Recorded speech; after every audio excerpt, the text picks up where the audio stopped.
Everyone, welcome to Talking Landscape Photography number 56. It's hard to believe we've got this far, isn't it, Paulie? It's always a pleasure to have you with us and be able to talk about all sorts of things that we're very, very passionate about. In terms of locations and what we're talking about tonight, it's pretty hard for me to think of too many places that I'm more passionate about Bruny Island, and I'm sure that you feel very much the same, Paul. In terms of Sure do. what it has to offer, let alone the surfing opportunities, which I know that you absolutely froth over in that respect. But there's plenty to photograph over there, and I guess hopefully we can sort of get those the inspiration flowing, and maybe you want to do your own trip down to Bruny at some point in the future. But at least it's a great way of seeing maybe a bit of a microcosm of Tasmania. It's got so many different environments in one relatively small area. It's actually quite a large island from tip to tip, but yeah, it's got plenty to offer. Since Paul's so good at intros, I might also throw it to him because he's just the man with the words. I have to admit I'm a little bit behind in getting prepared for this show as well. We did organize it very spur of the moment, so I'm just going to get some images together in the background as well. Yeah, thanks so much for sharing your work with us tonight as well, Paul, from Bruny Island. And how long have you been going down to Bruny for? Oh, 22 years. Bruny is kind of like, it's almost like my second home. It's a place that I go for a kind of peacefulness and adventure, and there's a lot of community down there that I've been a part of. One of my best friends lived down in Cloudy Bay for 10 or 15 years, and he's a mad surfer, and I am too. So probably 5-6 times a year I go down there for 3, 4, 5 days and sleep in his caravan, whether it's the middle of winter or the height of summer, and this tucked away gorgeous property, and just go to sleep with the sound of the possums foraging and the frogs bleating and the surf kind of just thrumming away in the background. And it's been a really, really big part of my life for the last 22 years. And it's somewhere where I find a lot of solace, and I find a lot of peace, and I find a lot of soulful connection with landscape. And it's somewhere that I actually, at the moment, Lucky and I both actually do a lot of work down there for a great company. We'll talk about that later. So it's work and play environment for me, and it blends together beautifully. It's pretty rewarding, isn't it, when you can do that, and be able to travel to a place you're passionate about, and then also that's your work as well. Yeah, fantastic. Yeah, it's a nice combo. Yeah, it's an island off an island off an island. Literally, it just is. So it has, islands have special characteristics. I've always found myself living on islands. Even New Zealand, I see as a small island in its own way. Tasmania, obviously, and they have a different culture. They have a, we have festivals like 10 Days on an Island, which is recognizing all the places around the world and acknowledging the culture and art that comes from island places around the planet. And so there is a kind of conscious recognition of that. And Bruny's been a place where a lot of people have moved to for a lifestyle choice and to be a little bit more off the grid. And it's about 800 people live over there, something like that, wasn't it? Yeah, it's probably a little bit more now, but it is quite a big island, actually. Like, it's a good, if you started at one end and drove all the way to the top of the other, it's a good hour 20 sort of drive, really, maybe hour 20, hour and a half on a slow day. It's a mixture of dirt and asphalt sort of driving. It has become a very big icon for tourism in Tasmania, and that has changed things in the last 5 or 10 years in particular. And they've just adjusted the ferry system recently to accommodate for that. That was one thing incidentally, I was quite surprised by when I guess being a Sydney sider moving down to Tassie, I was still quite surprised given the profile Bruny Island has, that there was still quite a lot of unbitumised roads, which is actually still gives it that kind of, I guess, more wild or untouched kind of feel to it, which is, it's a blessing and a curse, I suppose you could say, in that respect. Yeah, it still holds its charm. It gets a little busy in summer. In terms of people wise, there's a few tourist operations that have really exploded, and they probably pushed them a little bit before the infrastructure of the island was ready to handle it beautifully. But they're trying to balance it out a bit. And of course, at the moment, I also wanted to sort of start the show with acknowledging all our fine friends and folk that don't have a lot of freedom at the moment and are back in lockdown. And we started the show in the spirit of that, to give people ways to travel virtually and connect with the landscape community and let their soul sort of roam if their body can't, so to speak, and also to inspire people towards pulling that elastic band, so when they are actually free, they can shoot out to some of the places that we're showcasing. And we do deliberately, you probably noticed through our shows, if we're talking about places, we do try and do that with some sensitivity. We are aware that putting places on the map and showing where everything are can potentially increase its impact. But Bruny is a place where a lot of the places where we're showing, they're not sort of really sensitive places, ecologically speaking. They're definitely getting impacted by tourism and people, but so we will try and sort of present the show with a sensitivity around that. And certainly if there's places or wildlife or areas that we feel like, hey guys, just be a little bit careful on this one, we will. But it's a path well trodden, so to speak. We're not talking about the back end of the walls of Jerusalem. But at the same time, it's always nice to be conscious and present with sensitivities of a place. So I might start with I'm assuming I'm a co-host, Licky. Yeah, I think I did that for you. Let's have a look. Now you are. There you go. I'll just pop on a map and just give you a bit of a sense of the size of the place. So Luke and I are up in Hobart Town, which is a little bit north of what's here on the map. So it's about half an hour's drive south along this coastal road, which is actually a really beautiful drive to this little town of Kettering. Kettering is the only way conventionally to get on or off Bruny. I mean, it definitely is an island, and the only way in there is by this ferry that goes between Kettering and Roberts Point. And actually, they just had, how long was it running? The Mullumbimby, at least 20 years, I think. Yeah.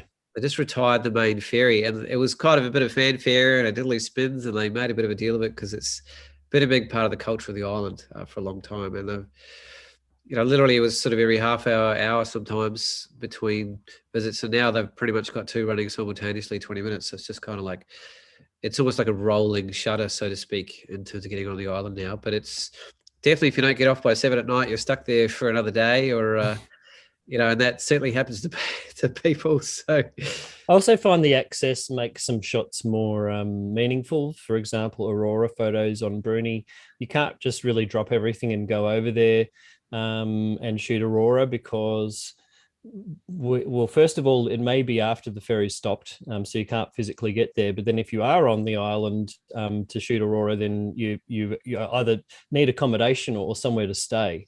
So it is a bit like, from a local's perspective, more challenging to get to some of these, even though it's relatively close. It does take the time, and the accommodation and ferry aspect of things makes it more challenging for sure. Yeah, it's a commitment to spend time there. Yeah. One, to drive, and also the ferry's like $38, I think, for a return, which is pretty reasonable. It's about a 20-minute trip over, and it's a nice place to pause and just reflect on that transition, because it helps you feel like you're going somewhere special when you jump on a ferry. I've always found that no matter where I travel, and that's part of the beauty of, I always just take a bit of a sigh and a deep breath when I'm leaving the mainland and heading out to Bruny, because one, it has so many rich layers of incredible memories there, and two, every time I go, it gives me something else. It is a very photogenic place. But if I'm looking at this map right now, I actually personally have not spent a lot of time in the north.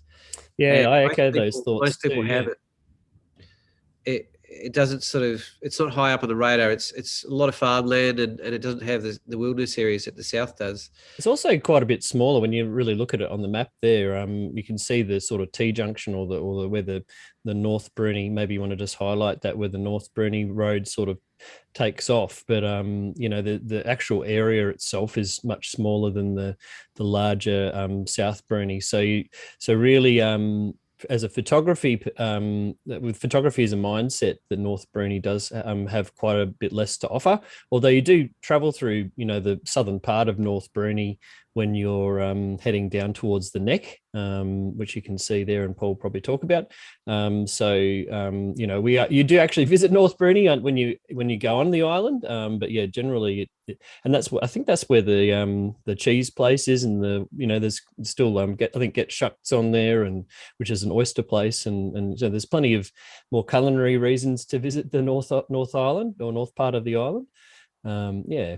Yeah, they're very proud of their produce and their community on Bruny, and they do have some really exquisite products, and a lot of them are focused in the north. So you'll sort of get on the ferry very quickly. You'll find yourself into the area of Great Bay. Great Bay is this beautiful big open bay. It has gorgeous views down to the south. It's the first place you'll see the big mountain ranges further out to the southwest. So if they're covered in snow, you'll get this beautiful grand sort of vista over the open waters, and it has a wonderful, if you hit this at low tide and there's not much wind, it has the most beautiful scalloped kind of patterns in the sand through here. And there's one little stop there. You can just jump out of the car and spend a lot of time out there. And it's very rarely you'll see almost anyone out there. Yeah, those tidal flats are really something else, aren't they? I mean, haven't seen that too much elsewhere in Tassie other than on Bruny. There's also a really great set down at Lunawanna and that which we'll cover in due course. Yeah, you'll see these shallow bays. Like this is called the Channel, and it's renowned for. And this is actually the area, even just where people on the mainland call the Channel as well. Like I live down the Channel, so it's Don Trecasto Channel, named after one of the French explorers, and it's beautiful sailing area. Kettering is one of the main areas where people store their boats and sail from. Hobart's probably the next one further north. There's a dash of individual moorings in Northwest Bay, but Kettering actually has a lot of moorings and an actual marina. Probably the biggest in southern Tasmania, I'm assuming, maybe next to Bell Reef over on the eastern shore of Hobart.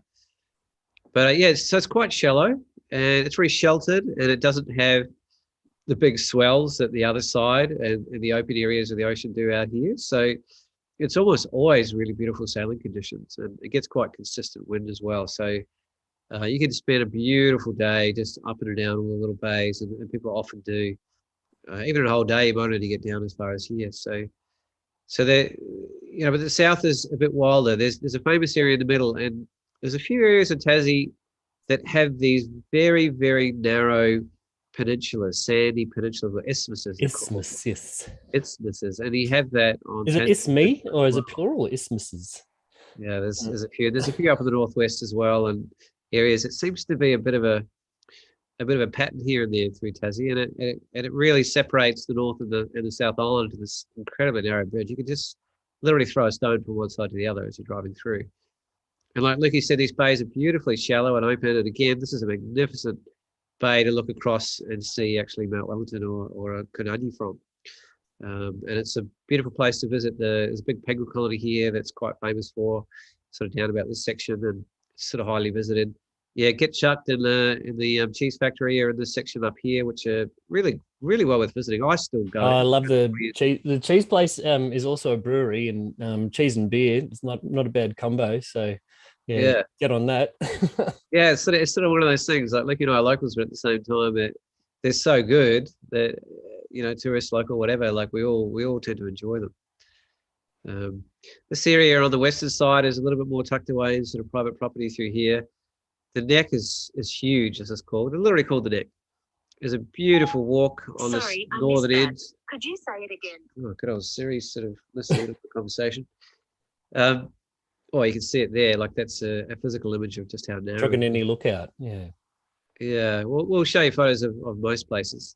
There's a beautiful bushwalk along this section to Cape Queen Elizabeth.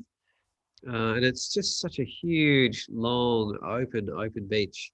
You get a little bit of surf along there as well, which is quite nice. I actually just went out here only a couple of weeks ago out to this area down here, which is a very classic sort of day walk. It's probably Oh, you about, went out there. Did you go to the arch there? yeah, I went to the arches. You want to go low tide so you can walk around the outside, and there's a lovely dune area sort of back through here, and off, and the walk continues out to the edge of the cape. It's really quite a lovely, very easy walk, very flat, very welcoming, and pretty accessible for most sort of people, really. And then we might refer back to the map later in the show, but you can just see how thin and long this beautiful section is. There's a really good free camping area here. There's a lot of tucked away sort of campsites, so it is a place that you can take campers and free camp quite a lot. The southern part of the island is has more of a national park sort of sections that are a little bit more focused on the wilderness and the forest areas in particular. And then you tend to you've got the split here where you either sort of go west or east. West takes you down sort of the western side of the island and Ilona and Little and potentially down to Cloudy Bay in the south part of the island. And this heads down to Adventure Bay, which is another quite magnificent area and probably one of the more built up areas on the island for not so much tourism, but there's a lot of people that live down here. There's the main tourist attraction on the island is the Petticoat tours, which, to be perfectly honest, is really quite amazing. Mm. And I've gone on it maybe 4 or 5 times, and I love it every time. Tourist or not, it's brilliant.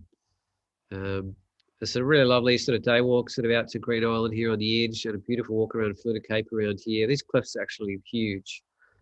You sort of can't quite get a sense for their height, but we'll show you some shots from the boat to give you a sense of what's out there.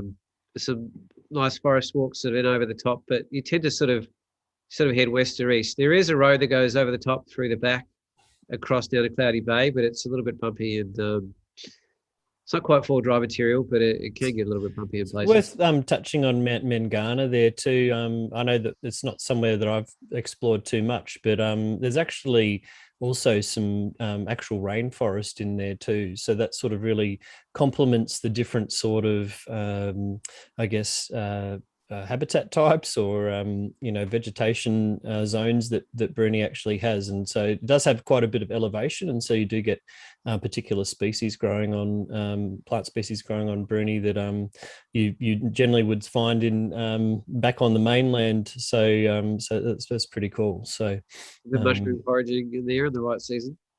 Well, yeah, there'd be plenty to look at in there. So, and some species you probably wouldn't expect, Paul, in there as well. So, given how far it actually is from other areas, but I guess it was all joined or close to it at some point, and so that's the remnants left in there.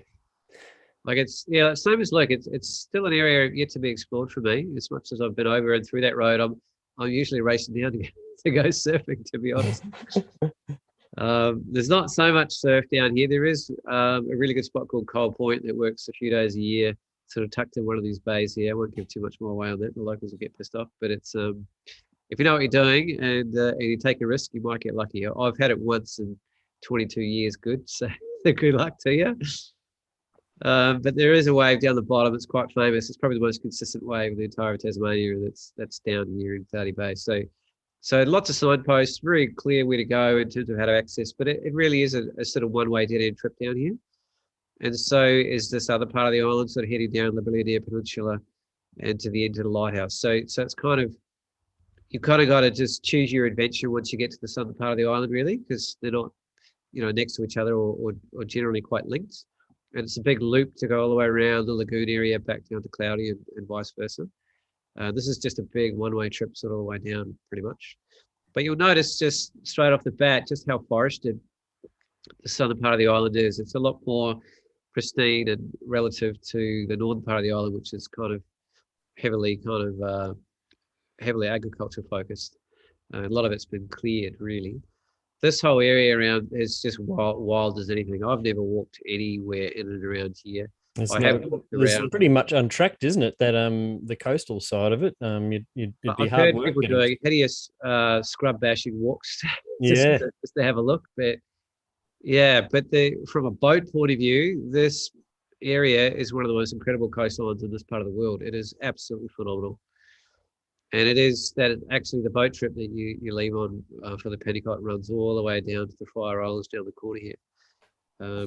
and you'll see albatross and dolphins and whales and what else do you come across down there? Like penguins, Yeah, eel colonies. yeah, albatross, yeah, and all sorts of interesting seabirds as well. I mean, I think the seals are probably the highlight. If you head down to the Fries, if you want to show people where that is down the bottom there, there's a whole series of very, very interesting islands off the very southern tip. And some of them even have archway holes through them and all sorts. And it's if the conditions are good on the Pentecote cruise, they'll take you all the way down to the Fries, and it's definitely a highlight down there because there's some permanent seal colonies there that you can visit and Yeah, I mean, to be fair, photographically. it's not one of those trips where you need to get to the end to have a great trip. It's just Yes. pretty awesome all the way along. Even right from the start at the at Green Point and Fluted Cape, and all the way through the top, there's lots of bays and blowholes and huge cliffs and arches like all the way along. So sort Yeah. of, even if the weather's, it doesn't let you get all the way down, it's still highly worthwhile. And it's worth mentioning too, just what the area you've got on your screen there, that's actually the second highest sea cliffs in the southern hemisphere. So the highest are on Three Tasman. Capes or Tasman Peninsula, and that's actually almost as high, I believe, along there. So that was a big surprise to me to learn that. But yeah, it's absolutely stunning when you're right there at the base of them in the boat, looking straight up vertically at those massive cliffs. So Lindenwater and Alona have a bit of a community sort of going on in both of them. Alona's probably a little bit bigger. The main place to get a meal is the Alona pub here. There's a bit of a cafe which makes beautiful vegetarian pies down here on the intersection between whether you go down to Cloudy Bay or whether you go south down to the island. They're closed this week because they're having a bit of a break. But I always go in there and have a good chat, make great coffee. Little Taylor's Bay is really beautiful. There's what's the sort of bay in and around this side, Lukey? Is it? It's got the cemetery, and is it this one or the next one up? Is that near Alona or? Oh, I think it may be this one here. Yeah. Yeah, sort of in and around this area. It's there's a beautiful little bay sort of in and around the top there. It's one of those places that I haven't spent a lot of time and kind of get beautifully surprised by. Interesting fact too, if you just zoom in on the Alona jetty there, but that part of the jetty is actually from the old bridge that used to go across the water that connected the eastern shore to Hobart. So there was actually a bridge that went like floated on the top of the water rather than the Tasman bridge. And that's actually a section of the floating bridge that was between the two. So would have been a very key piece of infrastructure back in the day, but now it's got a new life there in Alona, which is pretty interesting. Yeah, the cop shop's just up here, and there is a small store with some reasonable supplies and a lot of it. Essentially, it's not a place with a lot of resources. There's one place to get petrol generally, which is at Adventure Bay. Do they have some down at Alona sometimes? I don't believe so. No, I always thought it was They just have. okay. So you do want to fill up your tank before you come over, basically, because the distances are quite significant. And there is a shop over at Adventure Bay that has reasonable supplies. That's kind of the main kind of supply center. There's a smaller one in Alona, but really, sort of when you go over, you're either going to stay somewhere or bring your own. Essentially, it's not a, I don't know, it's not a highly resourced place for just popping into corner stores everywhere, which is why I love it so much, because it really feels like you're getting away. And pretty much anywhere you stay has its own sort of charm. I spent huge amounts of time down on this end, down in Cloudy Bay. There's a huge lagoon here. It's very shallow. It's very beautiful. There's wonderful oysters that are sort of oyster farms down here, which produce some of the best in this part of the world, for sure. And I They spent a huge believe amount it's of time. they're almost as good as the Coffin Bay. It's probably the only better oysters from a taste perspective. So they're really improving their quality. Paul and I do a bit of work with the guys that own the oyster lease there as well. So it's been really interesting to get to learn a little bit about oyster farming as And well. they get flabbergasted on vegetarian and don't eat oyster. I'm not quite making the most of that connection, but when you look at it, like south of this is Antarctica. There's nothing between this beach and Antarctica. So when you think of the nutrient flow and kind of the lack of any sort of pollutants of the water, it's if you're going to produce world class horses, this has got to be one of the best locations for it. And So probably speaking about that too is probably worth mentioning around more aurora and night sky sort of photography. You're very, very remote down the southern end. There's pretty much no other light pollution around, but as Paul said, with an unobstructed sort of setting towards Antarctica there, and obviously looking south, is I think it's actually the most accessible place, at least in Australia, if not the world, to see the southern lights, aurora australis. There's points further south in Tasmania, but they generally involve quite a walk, and which would be Lion Rock. It's quite a bit further south. Well, it's actually not that much further south if you look how long Bruny Island actually is. But yeah, but the point is that you can actually walk to the southernmost point, and where we're talking about, it's where Paul's got the cursor there. And then if you just want to show where Cape Bruny Lighthouse is just there.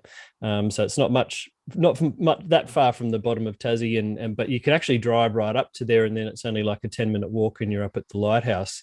So and then whereas to go to Lion Rock's a good 3 or 4 hour walk, you probably have to camp overnight, etc. So very accessible, and yeah, but at the same time, as I mentioned earlier, if you don't have accommodation options or other aspects to that, then it does become a bit more of a challenge. So it's probably why you don't see so many aurora photos coming out of Bruny, for that reason. So there's a couple of times I'm sort of like, oh, it's going to be good, but for the extra, 2 hours driving and staying the night, I'll go local. But you can just see pretty much, here and over you can just see how open they are to the south, in terms of that direct south open viewpoint. You just can't beat them really, both of them. And you have this beautiful island that you can play into some of your shots that Nick will probably show you. The lighthouse itself is quite magnificent to put into your compositions for aurora stuff, which you'll see from the key shot for the show this week. But the other thing about it is you're right on the end of this island, and as you can see, there's nothing south of it. So all the big weather systems coming across or up from Antarctica or across from the west, they just sweep across this whole area with nothing to temper them. So it's got a real wild feeling about it, and it's very, very dynamic when it comes to weather, and it's very visible in terms of the way the weather is impacting and moving around. So from a photographic perspective, it's brilliant, and there's so much diversity and so much change, and it's so dynamic. There's always different sort of aesthetics that you can jump on board as they're sweeping through. And I mean, I went down, I think just last week, to do some work down there shooting, and I was thinking, oh, the weather forecast isn't perfect, and I was like, well, that's great. And I got down there, and there's a light shower, and there's crazy rainbows, and then there's huge storm clouds coming through, and then there's an open area of sun, and then there's dappled light. And so I always enjoy just how diverse the kind of aesthetics that I get from going on the island. And the eastern side and up the north here has a bit of a gentler sort of feel to some extent. It's definitely a very, very wild, big, open, raw beach here, and the cliffs and so on around the side have an incredible sense of wildness as well. So you can dance, the bays on the western inlet here, they never have any surf, so they're always usually quite gentle and in terms of wave action, that kind of thing. So as you go through, you just get this little dance of you get a soft warm up before you sort of hit the open sort of wildness of the deep sort of south. So plenty of diversity, essentially. There's a huge big walk you can do here. It's about a 6-hour loop. This is a national park, the Biladier Peninsula. There's another camp area down here at Jetty Beach, which is also free, I think, too, Luke, isn't it, with a parks pass? I think it's free, yeah. I can't remember. Yeah, it has been. It gets You've a need a bit parks mosquito-y pass. in the summer, but it's another excellent spot to camp. So you've kind of got lighthouse. There is a campsite called the Pines just in the back here. A lot of surfers stay at. It's quite small, but you can head in there. You've got a campground actually in Adventure Bay, not a free camping site. And then next one up is the Neck up here. They're the main areas if you're going down to sort of, and there's still quite good areas to shoot. Like just coming out in the morning with the eastern light, the eastern side of the island is a brilliant place to be at dawn, obviously. And the south and the western side tends to be excellent for sunset. You can do either on either side, but I tend to always, the sunsets down at Cloudy Bay are just unbelievable. And I'll show you a series of photos shortly the kind of skyscapes that you can get from somewhere like the neck, and you go up the top, you've got a 360 view. They give you in every direction of all the mountain ranges on the mainland and the open sea. And anyway, you can see we love it. There's jetties, there's lots and lots of wildlife on the island. Please be careful. I really do not recommend driving anywhere on this island after dark, but particularly around dusk and dawn. Very occasionally I need to do it for work, but I tend to stick at 40 k's an hour of that, and just factor it into the time, because it is a huge part of, it's a huge issue on the island, the amount of wildlife that gets killed. They put some virtual fencing along the Cloudy Bay Road, I think, but whether or not they have had some, for those that don't know, it's sort of like emits a light or something as it sees a car approaching, and it scares the animals away from the road so they don't hop in front or run in front of the cars that are coming through. But yeah, generally the paddy melons. Is it sound-based, Loki, that one? I don't actually know what you see the little blue flashing lights out of the corner of your eye, and it might be a high frequency thing that's triggered by the car lights, I think, going through. Okay, is my understanding. But yeah, just be aware of that. I mean, it is a highlight of Bruny, the wildlife, for sure. Like, I've had, wombats walking through my legs, and echidnas tickling on the toes, and there's a famous what do you call them? Not white wallabies, but albino wallabies, actually, on the island. Yeah, I got a shot of those to show. So there used to be just a few of them, but they've sort of popped. There's a couple more places on the island that popped off in the last 5 or 10 years. They certainly weren't a long time ago. Adventure Bay used to be the main spot right on the far end to catch one family of them. But it's a really beautiful, unique sort of part of it. But look, I might start sharing some photos, and I might dive into what I said, the Indigenous relationship with the island. And yeah, that's a great way to start. To do with that. So yeah, I'm the kind of person that I try and be very present to the Indigenous relationship with landscape, and what I need to be respectful of when I'm walking on country, and the fact that it's kind of their country. We've just come along recently, really, so I always like to acknowledge that. And there's a really amazing festival that's been happening on the island for about 18 years called the Nighty Nyata, which is Good Spirit Festival. And it was founded by Ruth Langford, who's a very significant person in the Aboriginal community down here in Tasmania. And she's had a lot of big roles in terms of supporting Aboriginal art and culture on the island down here. And she's a good friend of mine, and she invited me a long time ago to engage with the festivals and also to photograph them. And it's sort of an interesting situation. The Tasmanian community, it's not very well known around the world. It's sort of like, oh, aren't they all dead, the Tasmanian Aboriginals? Like, that's often what you'll get when you're on the other side of the world or overseas. And there's not really a full-blooded line left, because essentially there was attempts at genocide down here, to be perfectly honest. As ruthless as that sounds, that's kind of effectively what it was heading towards. Definitely was. And certainly the intention by some of the colonists coming down here. So, as controversial as that sounds, there's a lot of truth to it. So what makes culture other than, a gene pool? It's art, it's language, it's ceremony, it's stories, it's living practice, it's gathering from the land, it's understanding, the seasons and the cycles to the creatures and the different food sources, and meaning that there's so much more to what makes a living culture than just genetics. And so this festival is designed to really openly celebrate Tasmanian Aboriginal culture. And that sounds really simple, but actually it's quite powerful in itself, because the culture itself has been so cut to pieces historically by all the things that have happened. They don't have there's a lot of trust and openness towards who would hold the well-being of their culture in high esteem and work towards its reverence and its preservation. So often it takes a long time to sort of get in close relationship with that community, because they take a long time to welcome people in. And this is probably the antithesis to that, where it's anybody's welcome, and the whole idea is to celebrate their culture openly and to share everything and to be very inclusive. And in that regard, it's so uplifting and so beautiful relative to you know, how it could be with the history and the tragedy of what's happened in the past. You know, it's really given me a lot of hope and a lot of celebration in the future of Tasmanian Aboriginal culture. So I'll start speaking through some images now, just to give you a bit of a sense of the reality of what that kind of means. So this is sort of part of the opening of one of the more recent festivals. They're only every few years, 2, 3 or 4 years sometimes, break between them. And they're held in different parts of the island. This one was held in a kind of central south sort of part of the island. And this is actually a good friend of mine's son.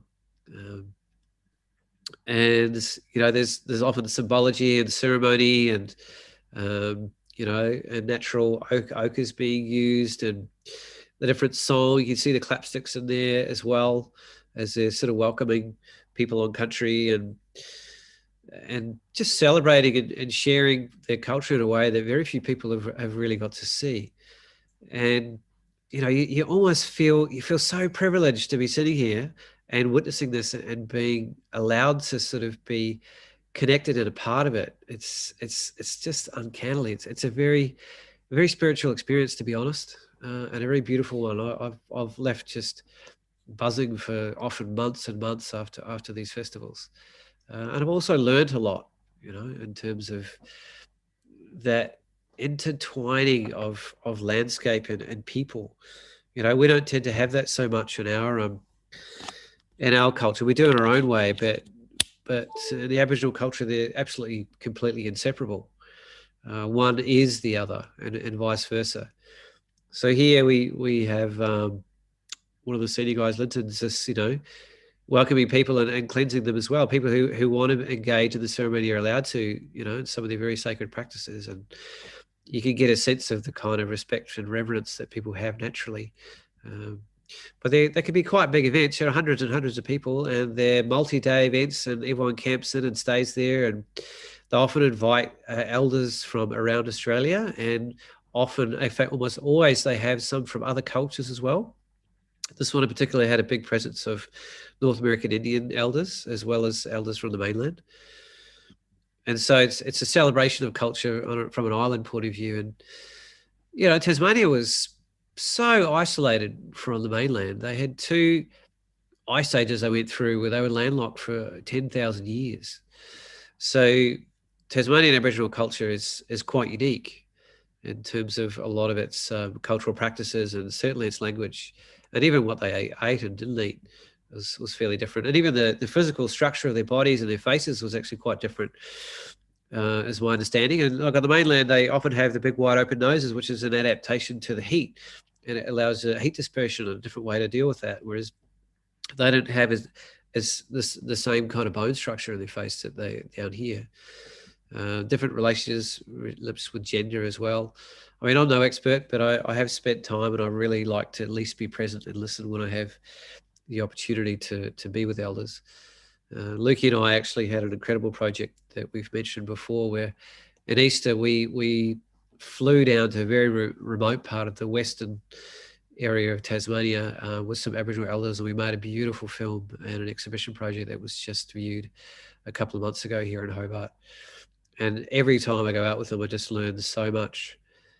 So this was a really powerful ceremony. Basically, you know, there was a lot of whaling. That was one of the first things that happened on Bruny Island, and Adventure Bay in particular was one of the main places, because you had those huge cliffs where people could spot the whales from afar, and they just shot the rowing boats out. And so basically, you know, a lot of those bays were just bathed in blood for decades of whales, and there's a lot of whale bones that are left. And part of what the community chose to do during this festival, and they came down a week early, and they started fires, and they collected the whale bones, and they started burning the bones down to ash, and they wanted to recognize and honor, you know, the spirit and the well-being of the whales that had been killed on the island. And, you know, because from their cultural point of view, there's a lot of damage and almost like sadness and grief left over the land in response to that. You know, the land absorbs what happens on it. And so, you know, special ceremony can be used to help lighten some of that sort of energetically and spiritually. And this was a really incredible thing to witness, and that they invited everyone to come down on a big journey with, what you could see there as the ashes of the whales.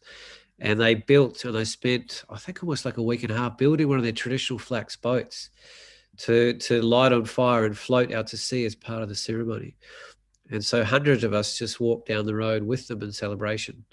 And we were welcome to do so. It was a powerful thing to be welcomed in this regard, when a lot of our ancestors are the ones that created this, this tragedy, as it were, and did all the killing, and didn't really understand how to approach, the sustainability of a resource like the whales, which, is probably true to this day. And this is one of the structures that they built to float the ashes out on. And they actually had whale songs playing here, like reverberating around. It was just so eerie and beautiful, just listening to the spirit of these creatures, and reverberating through all of us.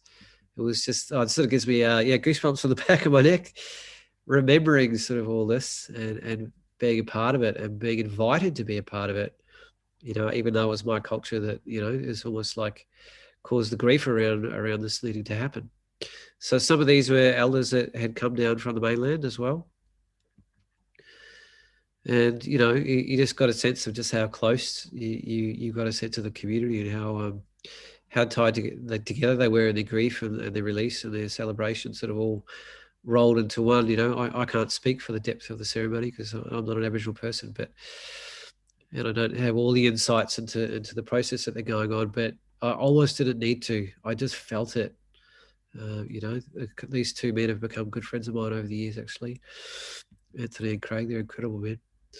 And you'll see here, they were smudging, ceremonially with the smoke, and then all the men were coming out to release the ashes and have them out on the water, and they set it free and let it out to drift out to sea while it was on fire. And it literally just over an hour just slowly drifted out to wherever the currents took it. And watching these men and the celebration of their culture and the closeness that they felt for each other, having come together to do something really powerful, and to do that publicly, it was just huge. I thought, I felt incredibly privileged. And I've danced around a lot of the community in different ways. They're not all from down the south; they're from all around Tasmania, but a lot of them come down for the 90 Diana in particular. It's a good gathering point.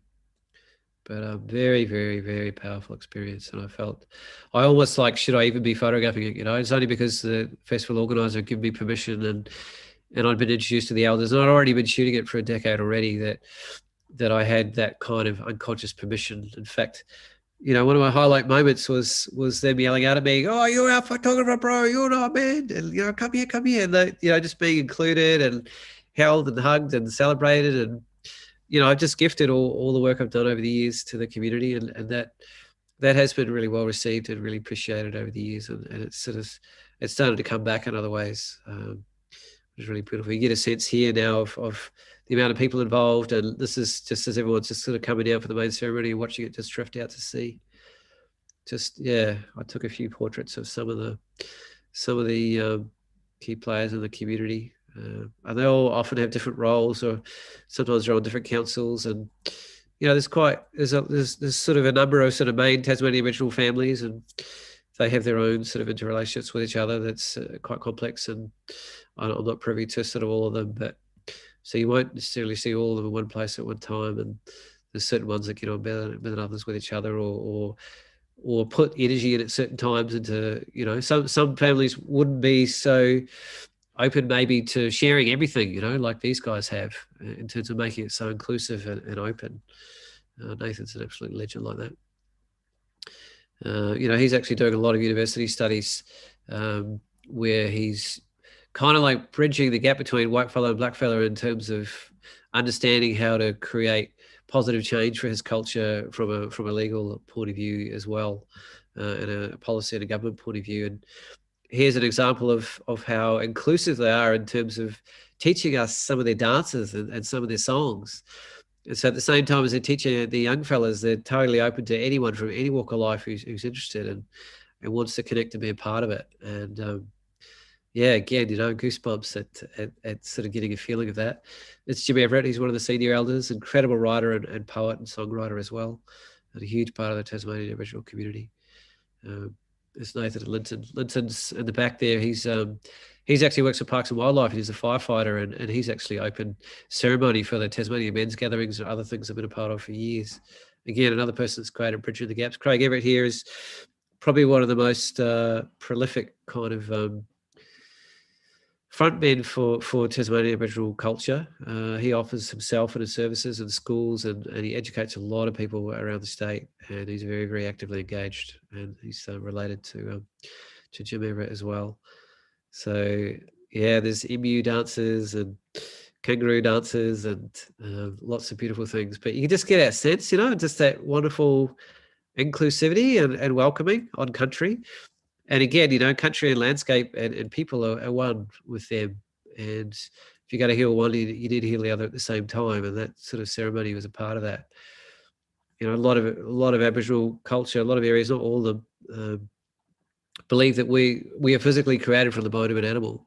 And so they don't, I think I spoke of that a couple of shows ago, where they don't see animals and people as on a higher or lower scale than each other in terms of their value and their worth. I'll work through a bit quicker just so we can get to some more landscape stuff. But I just did feel like, I've become more aware of how intertwined landscape and culture and people are. So as a landscape photographer, even I started to become a lot more sensitive to that.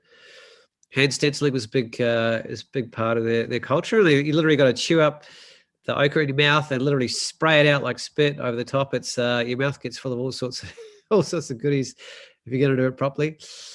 But again, the inclusivity of their culture and our culture is, and creating art around that's bridging the gap between the two. And here Craig's teaching them how to do javelin flowing and traditional sort of hunting practices. And I won't go into this one because I'll probably start crying. But this was a very powerful ceremony where men and women were in their own circles doing work, and we had a whole bunch of Papua New Guinean elders and Māori elders as well, actually. And we did a big separate kind of celebration like a lot of cultures do between men and women. And we came together at the end very spontaneously. And it was, I'll have to do another show on that one. Again, one of the senior elders of the Tasmanian Aboriginal community. But anyway, you get a bit of a sense of that. And I'll probably cut out there so we can go to more landscapes. But yeah, it's amazing.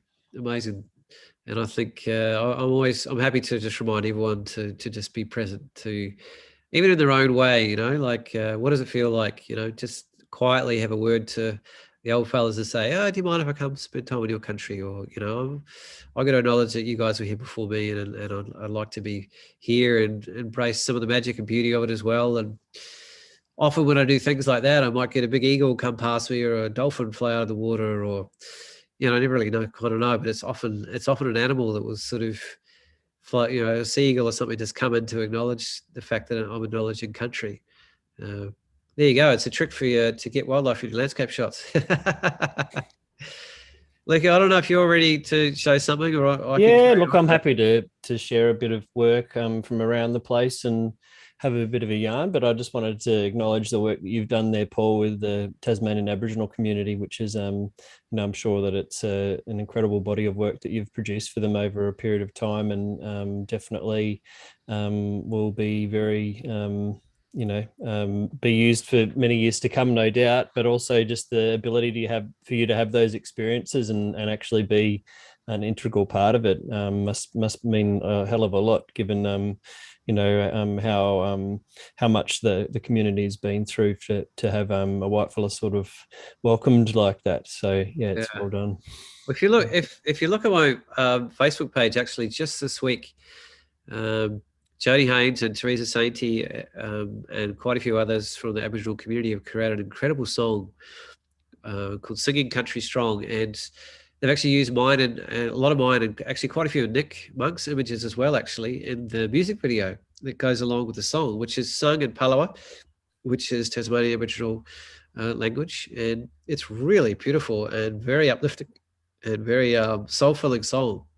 So I might, I'll see if I can maybe find a link to that. It's actually on YouTube, and it's just been released in the last week. And so they're really kind in that they've actually put my name on all the photos and a mine index as well. So, which I didn't ask them to do, but they were very respectful of it. So I'll find that and pop it in the chat. Brilliant. I'll just share screen then and have a look at some stuff. It'll be this screen here. Yep. All right. So I think I'll probably start with I would say what I would call my favorite part of the island, and it's actually the mouth of the Cloudy Bay Lagoon. I just think it's a very, very spectacular location, and that whole area is it has been used. Obviously, it's got some oyster leases there, and there is development around, but it seems to be everything seems to have been done in a way where there's been minimal impact to the environment as well. So it still feels very pristine and very untouched, even though there's evidence of man, I suppose, there. And so this is sort of the lagoon itself. You can sort of see how, I don't know if you can see my pointer or not, but this actually flushes out in and out. I think on each tide. So the oysters themselves in the lease down here get quite a lot of fresh ocean water, I suppose, coming in. And then on the other side of it is this amazing Cloudy Bay itself. I don't know if that section's got a different name or not, Paul, but I guess it's all still Cloudy Bay along there. Well, the big area of Cloudy Bay, I think the locals have a name for it. Yeah. Or some people call it Pentecott's private beach.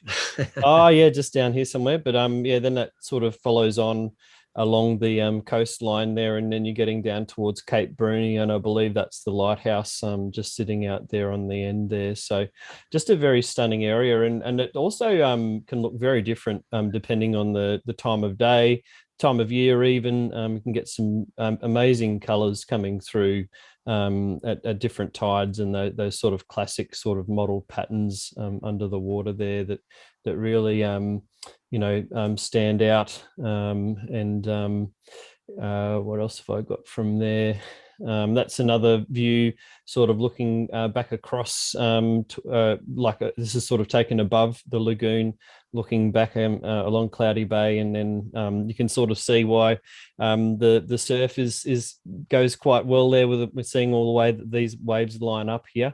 And then that's East Cloudy Head there in the distance there. So we're looking really at the bottom end of Bruny Island as it is there.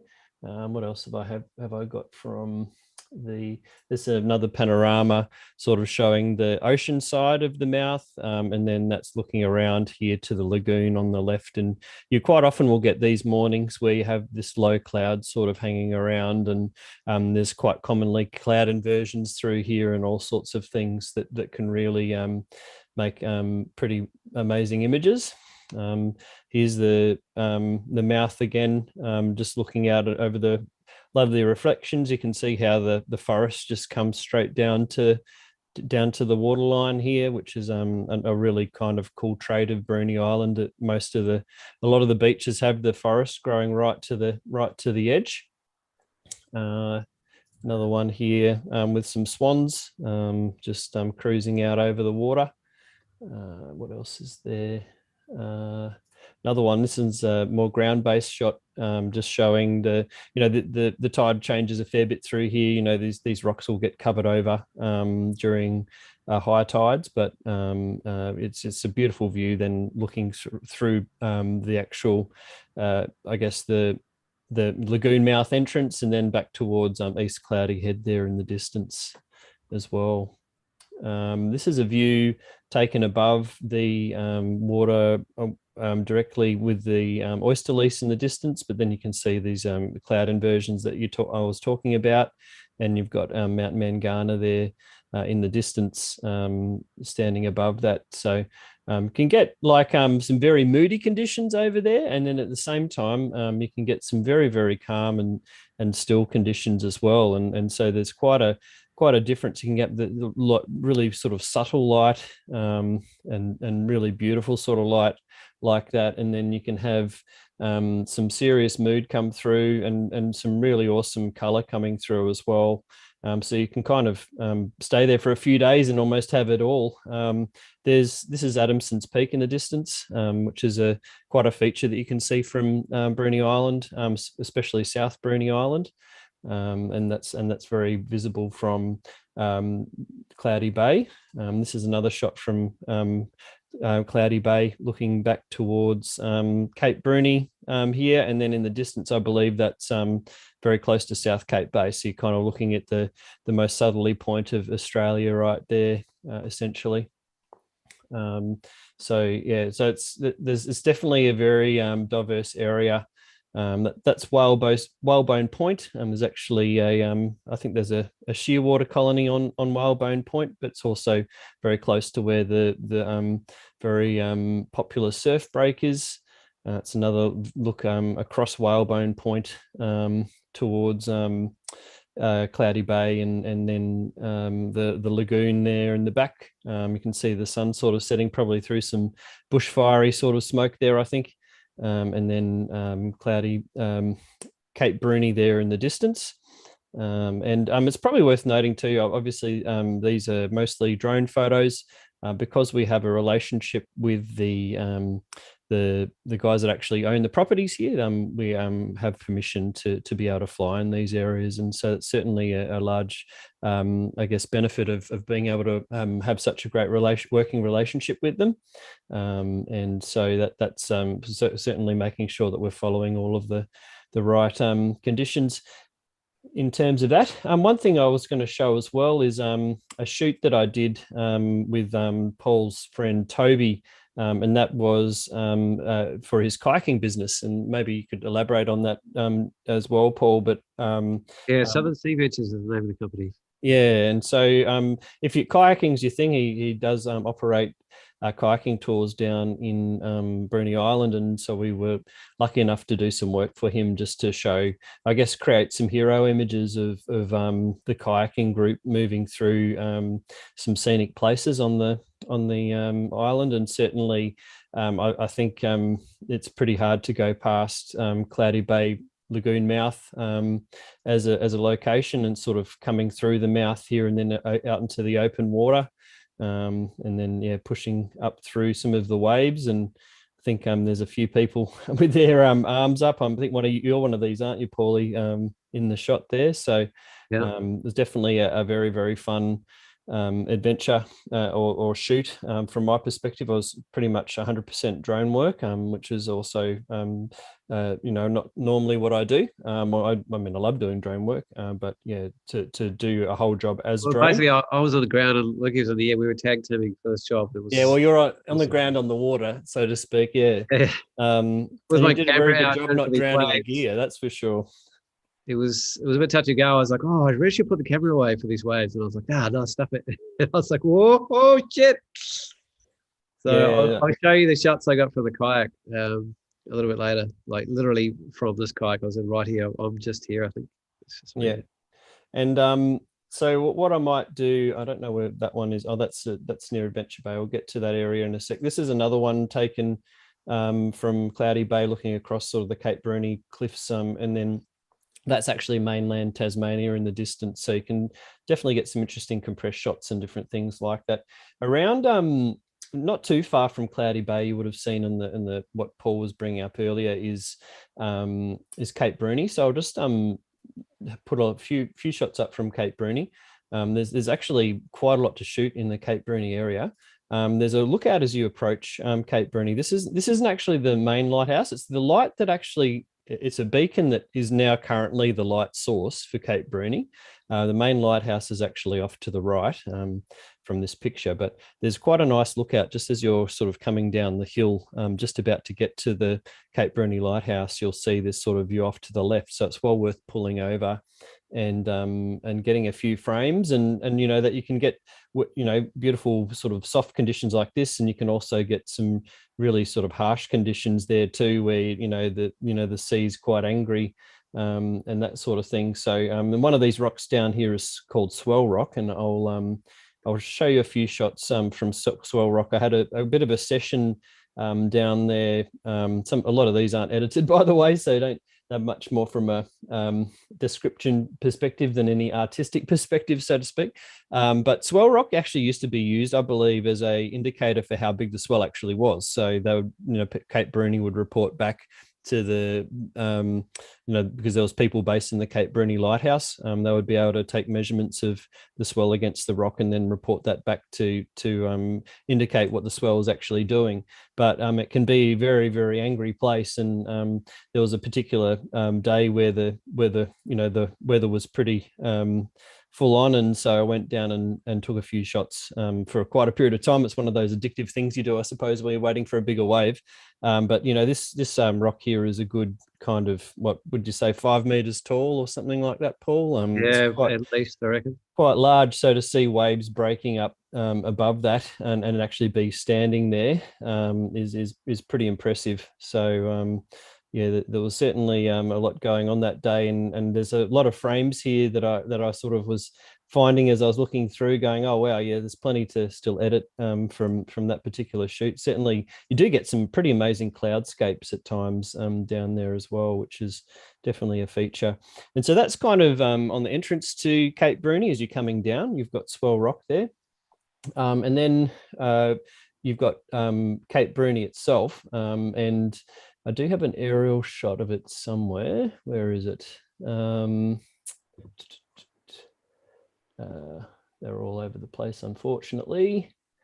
I might have to come back to that one, but there's so this is obviously the hero shot from the thumbnail for the episode. It's probably one of my favorite aurora photos I've ever taken as well. Very lucky to have been on Bruny Island when quite a large aurora came along. And also at the same time have a clear sky. So having it all line up like that is pretty rare. And I guess, the more times you go to a place, the luckier you get. But certainly works extremely well as a composition with having and I mean, I've sort of deliberately left the lighthouse with the keystoning effect leaning in here. And I guess it's really necessary, because if you want to include the galactic core of the Milky Way in the shot, at the same time as having the lighthouse and a bit of aurora, you almost need to have it on this sort of tilting angle. It does also make it feel a lot taller, so it probably does work. And I'm just trying to explain away my technical deficiencies in the image, of course. I've got the large Magellanic and small Magellanic cloud here, so they sort of really fill this side of the image quite nicely, with the lighthouse in the center, and then of course the galactic core and an aurora that's completely going off. That was a really, really special evening, and we actually did on the same evening travel around a little bit. I did a star trail of the same scene as well. In fact, that was kind of another reason for that particular angle, was to get the south celestial pole spinning around the top of the lighthouse. And obviously I didn't quite get that right in this frame. There's some color issues with this particular frame. I'm not sure why, but it's not something I would post with that sort of color, but you can at least see the detail, and having the south celestial pole in the same general direction as the aurora means that if you're doing a time lapse of the aurora, you can very easily convert that into a star trail if you use the right settings. Here's the shot I was thinking of. So this is Cape Bruny here. You've got very hard to see, but there's little cottages here, which is where the lighthouse keepers used to live, and I believe it's now used still used for parks and wildlife people, I think, and different caretakers. And then you've got the lighthouse itself here sitting up on the top. This is where the beacon is, right down here. And you got those crazy sea cliffs. I think Swell Rock might be even part of this in the foreground here. And then this part over this side is actually called Quartz Island. And so the good thing about Cape Bruny is that you don't just have the lighthouse there. If you go for a walk down a little bit further, it's not really an official track as such, but there's definitely a track there. You'll get to this really awesome lookout where you can look towards Quartz Island, and Quartz Island's I think it's quite an underrated feature just in general in Tasmania. I think it's quite spectacular as a location, and there's plenty of different ways you can shoot it, and I haven't seen too many, but I have been able to get an aurora shot down there as well. and even turned that into, I got a panorama of it as well, which I still got to kind of work on, but yeah, it's definitely an interesting spot, and the I guess the island's got quite a nice shape to it, which makes it quite appealing in photos, and I certainly feel like that could quite easily be kind of like a highlight image of Bruny. On the same night, we actually went up to the neck at Truganini Lookout, and here you can see a few shots that we sort of shot looking down the neck. It's quite a classic composition for Bruny Island, looking down this sort of staircase that leads up to the lookout. It's kind of unusual that the lookout itself is looking back at the very way you got up there. It's not terribly common, I actually think. And also what they've done more recently is bitumize this car park down here. It used to look a lot more natural before they sort of included a lot of these extra items, but I guess it was necessary based on degradation, and also it's a huge tourist attraction with the penguins there, essentially. Yeah, they did a lot of work to protect to stop penguin fatalities, because there's I think there's a penguin rookery somewhere in here, and they would be walking across the road at night and people would unfortunately hit them, and I believe it's gone from a relatively high number of penguin deaths to none. Like they've completely solved the problem. So if that's part of that, then I'm okay with that, I suppose. So that's it's definitely good work that they did there to stop that. This is actually coincidentally looking back the other way, and you can see there's quite a few steps. It gets the heart pumping when you get up to the top. And then you've got the galactic core of the Milky Way there, so that kind of aligned somewhat for this particular shot. But there's definitely heaps of different ways of shooting that area, and so the neck's definitely good.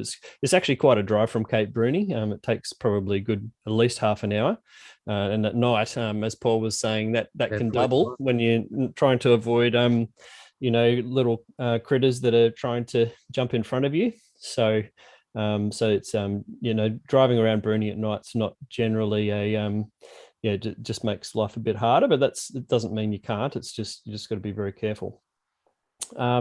This is sort of right near Cape Bruny, and this is actually an area where the Bruny Island Lodge is, and also another operational property called Wallawamba, which is actually a beautiful property in its own right.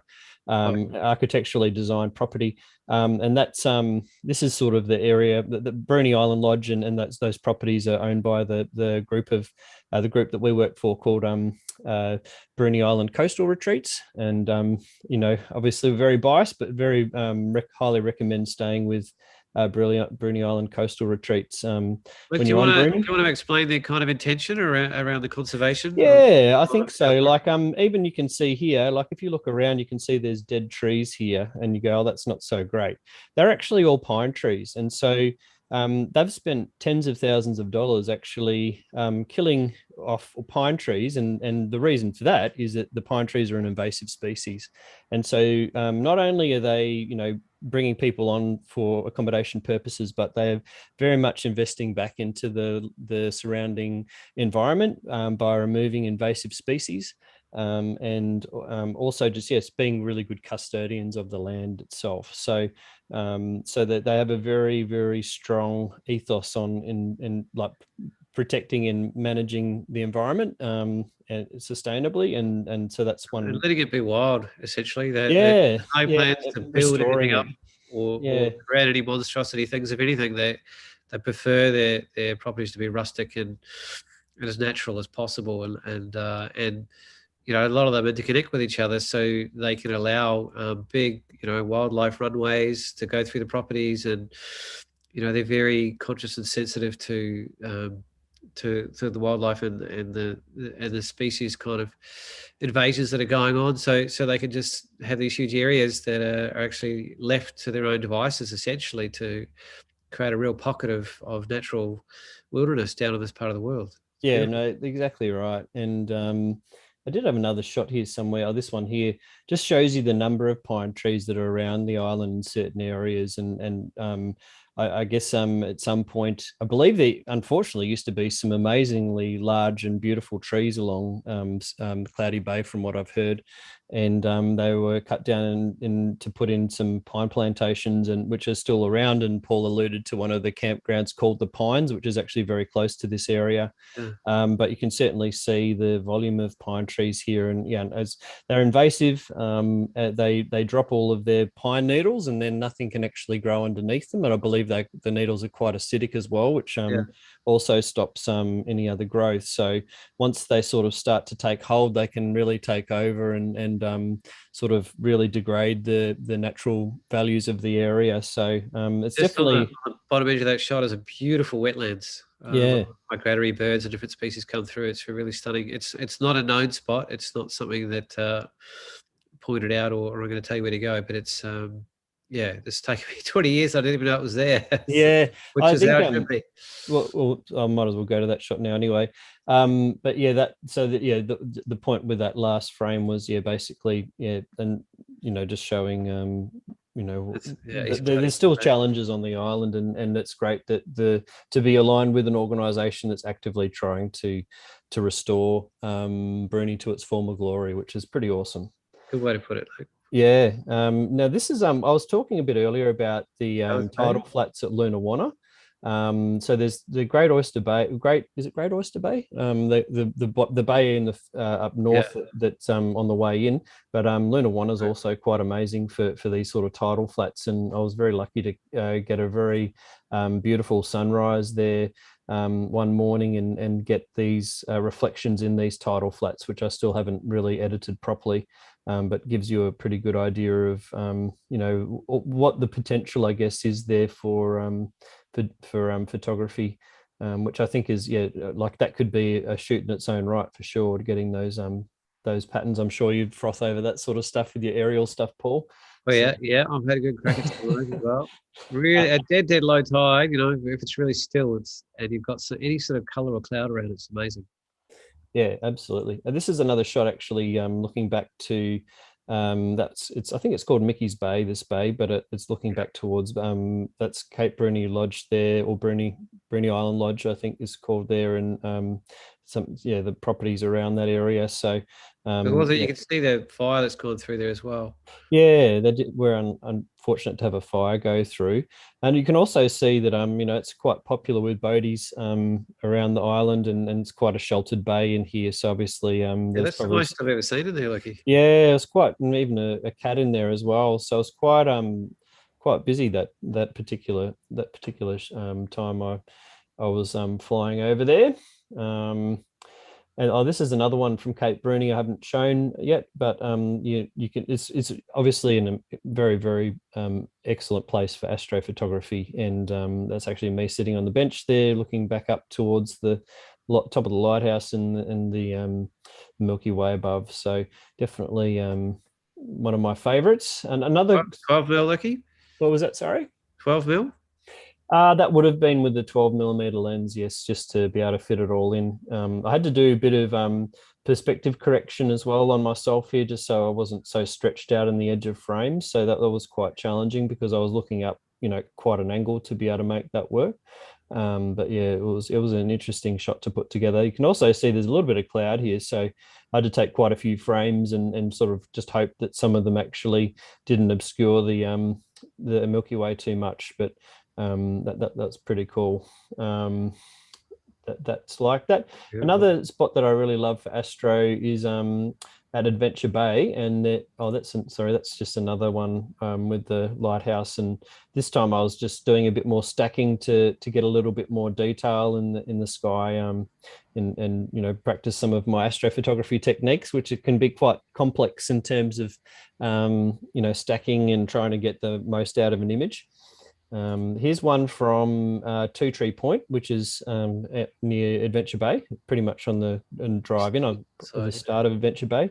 You can really see how much detail you can get out of the Milky Way core because the skies are just so clear. It Wow. looks a bit like light pollution in the distance. There may be a little bit there from maybe the lights of Hobart in the very distance, but a lot of that's actually red air glow, which is caused by different atoms being excited in the atmosphere. And so and that emits a certain light. Very commonly red, less commonly green. You can get, and some people mistake green air glow for the aurora australis. And it generally only happens on extremely clear nights when you see it. And some nights it's just absolutely like a feature on its own. Like it's so strong that it really almost takes over the image, and you may even have to dial it back a little bit just to make the image make sense. I guess you don't see it like that with the naked eye as much. You can generally see a little bit of a glow, but the camera really brings out that natural feature that probably doesn't get talked about too much, to be honest. But I think it's not something you can really plan for or chase as such. But when it's there, it can make a very unique image, and also help to identify when the image was taken too. If you can see the same sort of air glow effect in different people's images, you might be able to infer that it was taken at a similar time. There's another shot I had. That sort of shows you the difference. Like that's with a bit of air glow going, and that's with no air glow or very, very faint air glow here. So, and that really changes the vibe of the image. The angles changed a bit as well, but there's actually, this is a little inlet at Two Tree Point that depending on it changes very, very dramatically, or changes a lot over the season. So it never looks the same every time you go there. But in this instance, it was actually quite a big kind of lagoon that was very calm and was enabling reflections. Whereas I've been there before since, and it's just been a very narrow channel through the sand. So you do tend to find the beaches change quite a lot in that part of the world.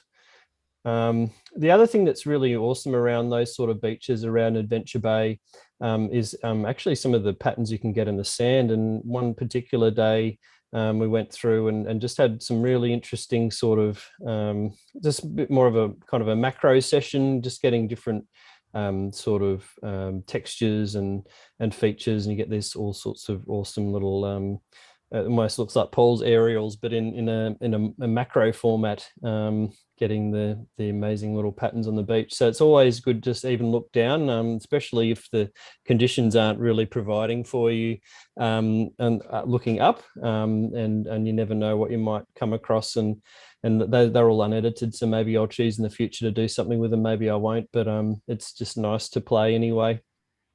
This is actually looking up pretty much at the same time that I took those ones. And you can see that, around that particular area, you definitely can get some waves. And that's actually called Cape Queen Elizabeth there in the distance. So you can get a few little waves around that area, and plenty of mood, and especially when the sun decides to come through. It's quite unusual for the sun. Well, I mean, you can get those days where it's just dark and grey and overcast the whole day, but you can also get those days where you'll get squalls come through.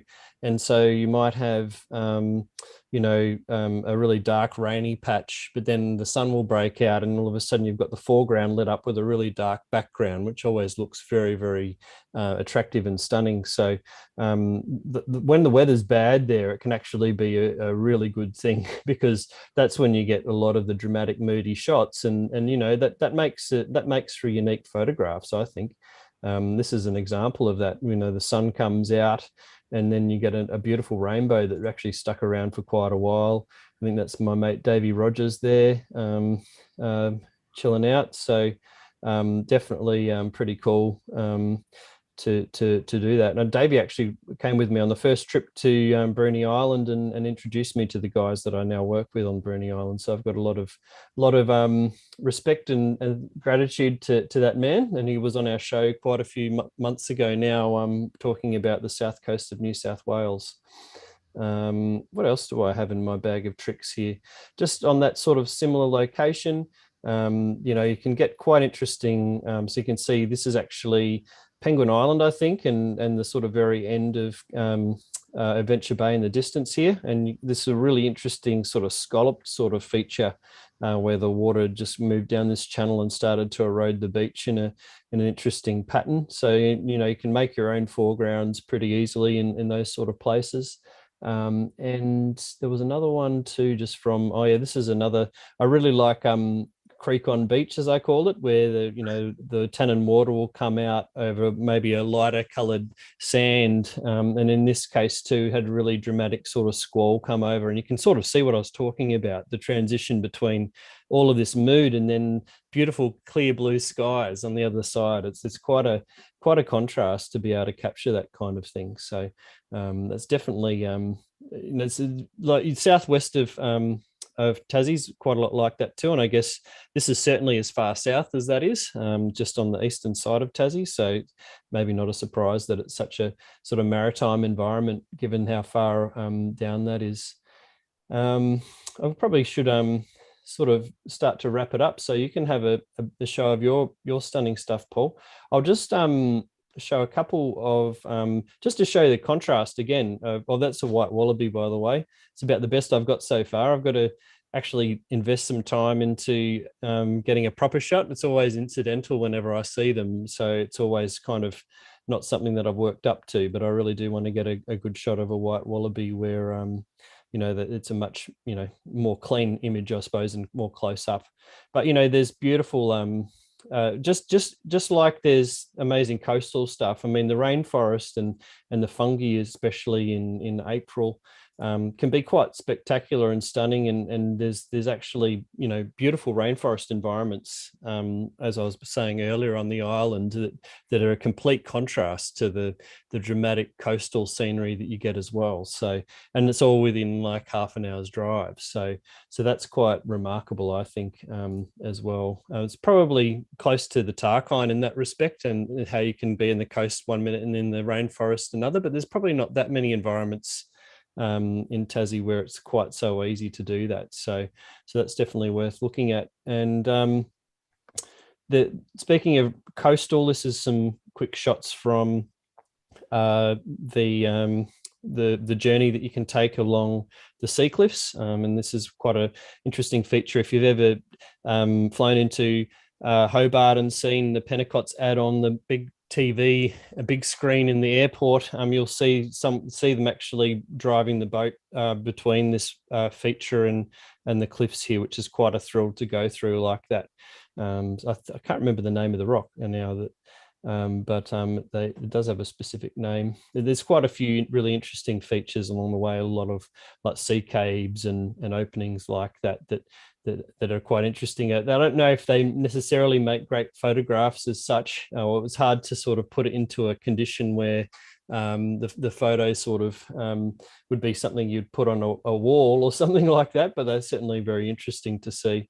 I guess it's like anything. It's only up to your imagination as to what you can create with it. So I thought I had a seal shot here, but I don't seem to have. What I'm sure everyone's seen photos of seals before, so that's probably not so bad. And I'll just finish up on this one here. There's a bit of different editing there, but this is Jetty Beach. let's see, I clean up the foreground. Yeah, that's Jetty Beach. So there's a really amazing.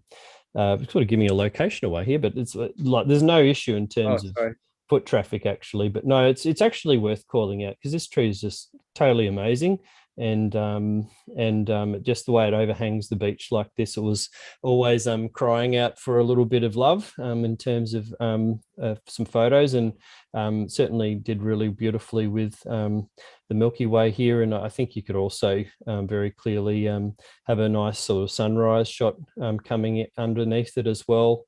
At some point as well. So, but yeah, definitely this is sort of, to me, Bruny in a nutshell in some ways. From a natural perspective, maybe Bruny in a nutshell would be with the lighthouse in the more of a cultural perspective. But having these beautiful trees right next, I think they're oblique was, and right next to the right on the beach, and just overhanging and just doing what they do.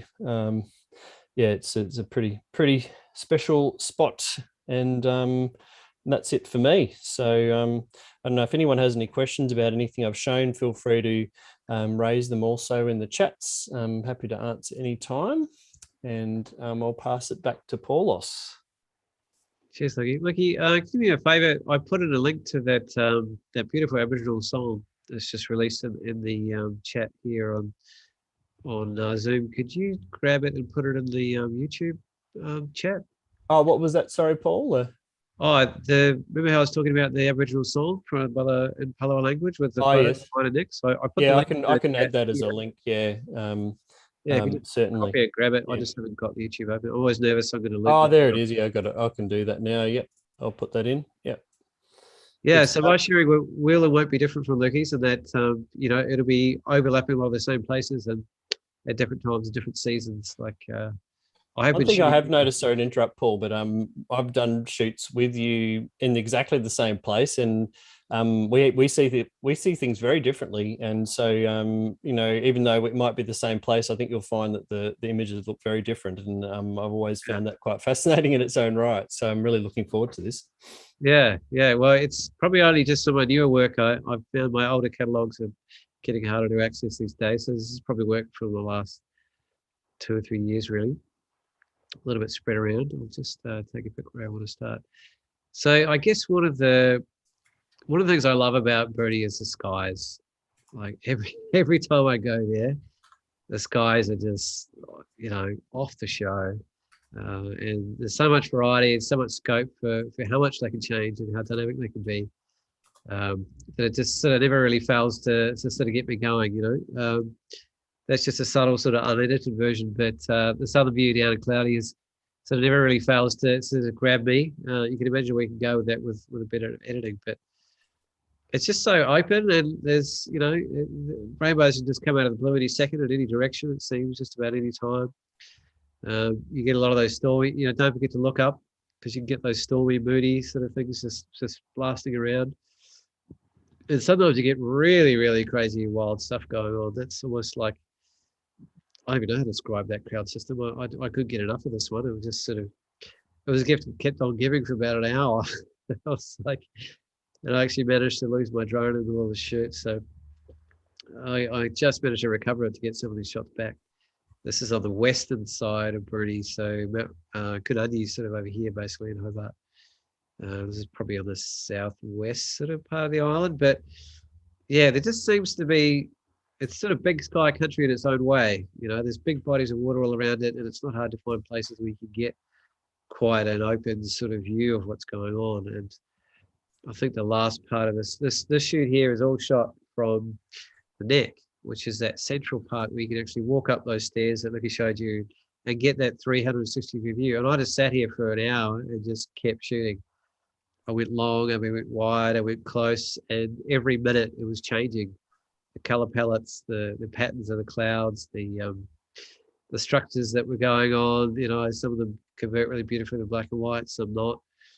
I'm not even using the landscape here at all. It was just like the skies just became my canvas, and oh my god, it was stunning. And this was sort of mainly looking west, and then I started looking south, and then I started looking southwest, and then I started looking east, and just everywhere around me was doing different things. So the amount of variety of shots that I got in one shoot. That's the same night looking to the east. So that's Fluted Cape there that Luke was talking about, and Adventure Bay over to the right. And it just kept moving around different colors, and I almost needed a 270-degree lens to be able to encapsulate what was going on in the sky on this night. But it's just one example, if you just see yourself up in one spot and get a sense that it's really going to go off, and somewhere like that where there's absolutely zero restriction in terms of what direction you want to shoot in, and or abstracts. You can see Mount Wellington there, the tower on the edge. That's so the original name for Kununyi was Table Mountain, and this is why.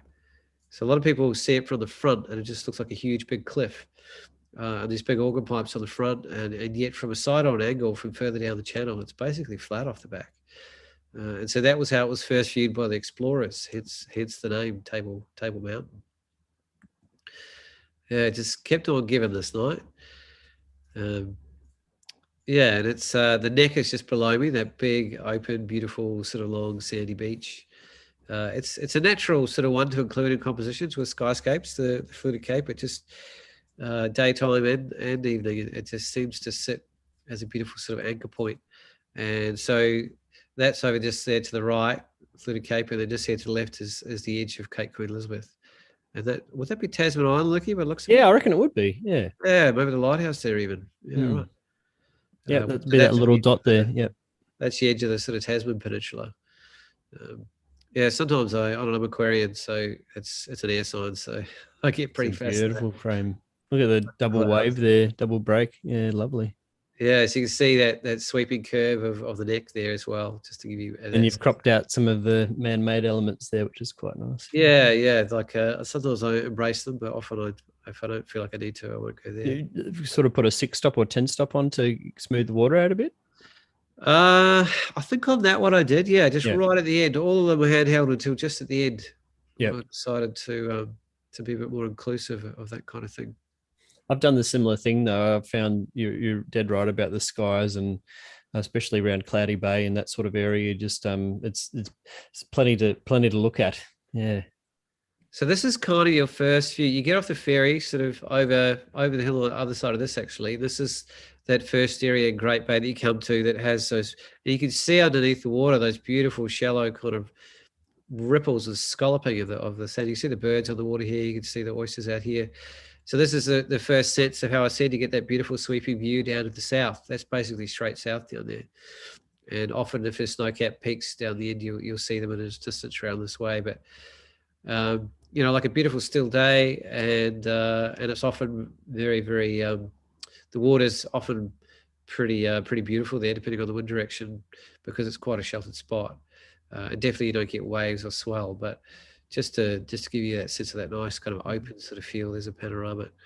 It's quite a big open bay, really, and it's just one little spot. You can just jump out and just usually get the place yourself. But it's a lovely entry point to the island, and it gives you a sense of what's going on with the weather. And as you get a little bit further south of Great Bay, and you go past the cheese shop, you'll get to sort of Alana, and that's one of the great spots to get what's going on with the peaks further south. And that's often a great way to see where the weather. That's often the weather's coming from this direction as well, so you can get a bit of a sense of maybe what you're in for the next hour or so in terms of the kind of weatherscape you're going to have on the island. So that's a bit of an entry point to the island, I find. What do I want to jump to here? So yeah, Lucas probably shown him some of his shots of the dune sort of area, but here's a few of mine. So the oysters are sort of grown in around here. There's a little walking point down there, and I think it's the Pentecost Mansions over here somewhere. I think that sort of zone, yeah. And you'll see again, it's the lighthouse down there he's talking about, and that's really the southernmost point of Tasmania down there. I'd say beautiful, clear day that day. South this Cape, the visibility can be epic. Yeah, it's insane. And the only thing in that direction is Antarctica, which is Eddystone Rock. or Eddystone Rock on the way. Good point. This could be a beautiful foreground out here, a set of rocks. If you that's I had a shot of that. Yeah. Again, you'll see some leftover sort of pines here as well. They're slowly kind of drifting away, but they're there. But the quality of the water is just beautiful. Surfers sometimes float around this area, and you literally paddle across there, and some of the kayakers come down this way, and that's actually this main surf break there at it's called Middle Bay, I think it's actually called. So there's this little headland that actually shelters you from the winds. That's it over there as well. Give you a bit of a sense. Great light. It's a really soft, sort of nice, beautiful evening. Or just sort of snuck over there for one of the Bruny Island retreat properties. So Luke and I are a little bit lucky, really, because not many people would legally have permission to be able to fly around like we have, because we're doing commercial work and we've got the licenses and so on, and operating off their private properties. So we're a little bit lucky in that regard. But at the same time, they do run photographic workshops, which we can chat about at the end of the show, and they can get you places that obviously no one else will get to because they're private properties. That's those rocks I was talking about. This is a night one. A very fresh night. Yeah, I went down there one night. It was super clear and super still. And I was trying to think where to go, and I thought, well, I probably don't need to go very far. I'll just pop down off the property and have a wee look. And it was just, it was so bright in its own way. You know, it probably was a little bit high in the moon to be doing Astro, but so I just lent on what it offered. It offered just I love those moonlit landscapes. They're so ethereal and different to what you see during the day. Yeah. Yeah, and yet, you know, it's just sunlight reflected essentially, so the color palette's still kind of there. It's just the skyscape sort of changes with the stars. So it's yeah, it was just lit up like a Christmas tree this night. It was so bright, but it was yeah, it was really beautiful. I really enjoyed it. Oh wow, I love that. Just give yourself a, you know, and you know, no one around but me. And so much of the time I go places on Bruny, it's just me wherever I am. And like I said, there's a good reason I go there for solace and time out. Same spot in the morning. It was one of those mornings where I was like, oh, should I get out of bed? The forecast looks like cloud everywhere. And I'm very glad I did, because it went off like a box of crackers, I have to say. So Luke will be proud of me for getting my ass out of bed. Yeah, that's a mean feat coming from you. Yeah. No comment. But yeah, no, I didn't have time to even set up a tripod. It all happened so fast. So these are all sort of handheld. But I still don't mind. I don't mind this sort of Christmas of them. I don't know if they needed long exposures anyway, really. It would be interesting to do that. I mean, that's often a choice you make with a number and variety of shots you can get by hand versus, and with my new R5 with 8 stops of image stabilization, I can get away with quite a lot as well by hand and race down to a few. That's just a little top down with the drone and the lagoon there, just in the same kind of place. It really changes its mood, and the color palette in there is often beautiful between the teal green and the rich sort of blues. It's a good spot like that. So further south, look, you spent probably a little bit more time than me down in that sort of deep south. Well, I think that's an old shot on a film camera. I think I just right. But it's, you know, when you're talking about, oh, shouldn't you go down there if the weather's not good?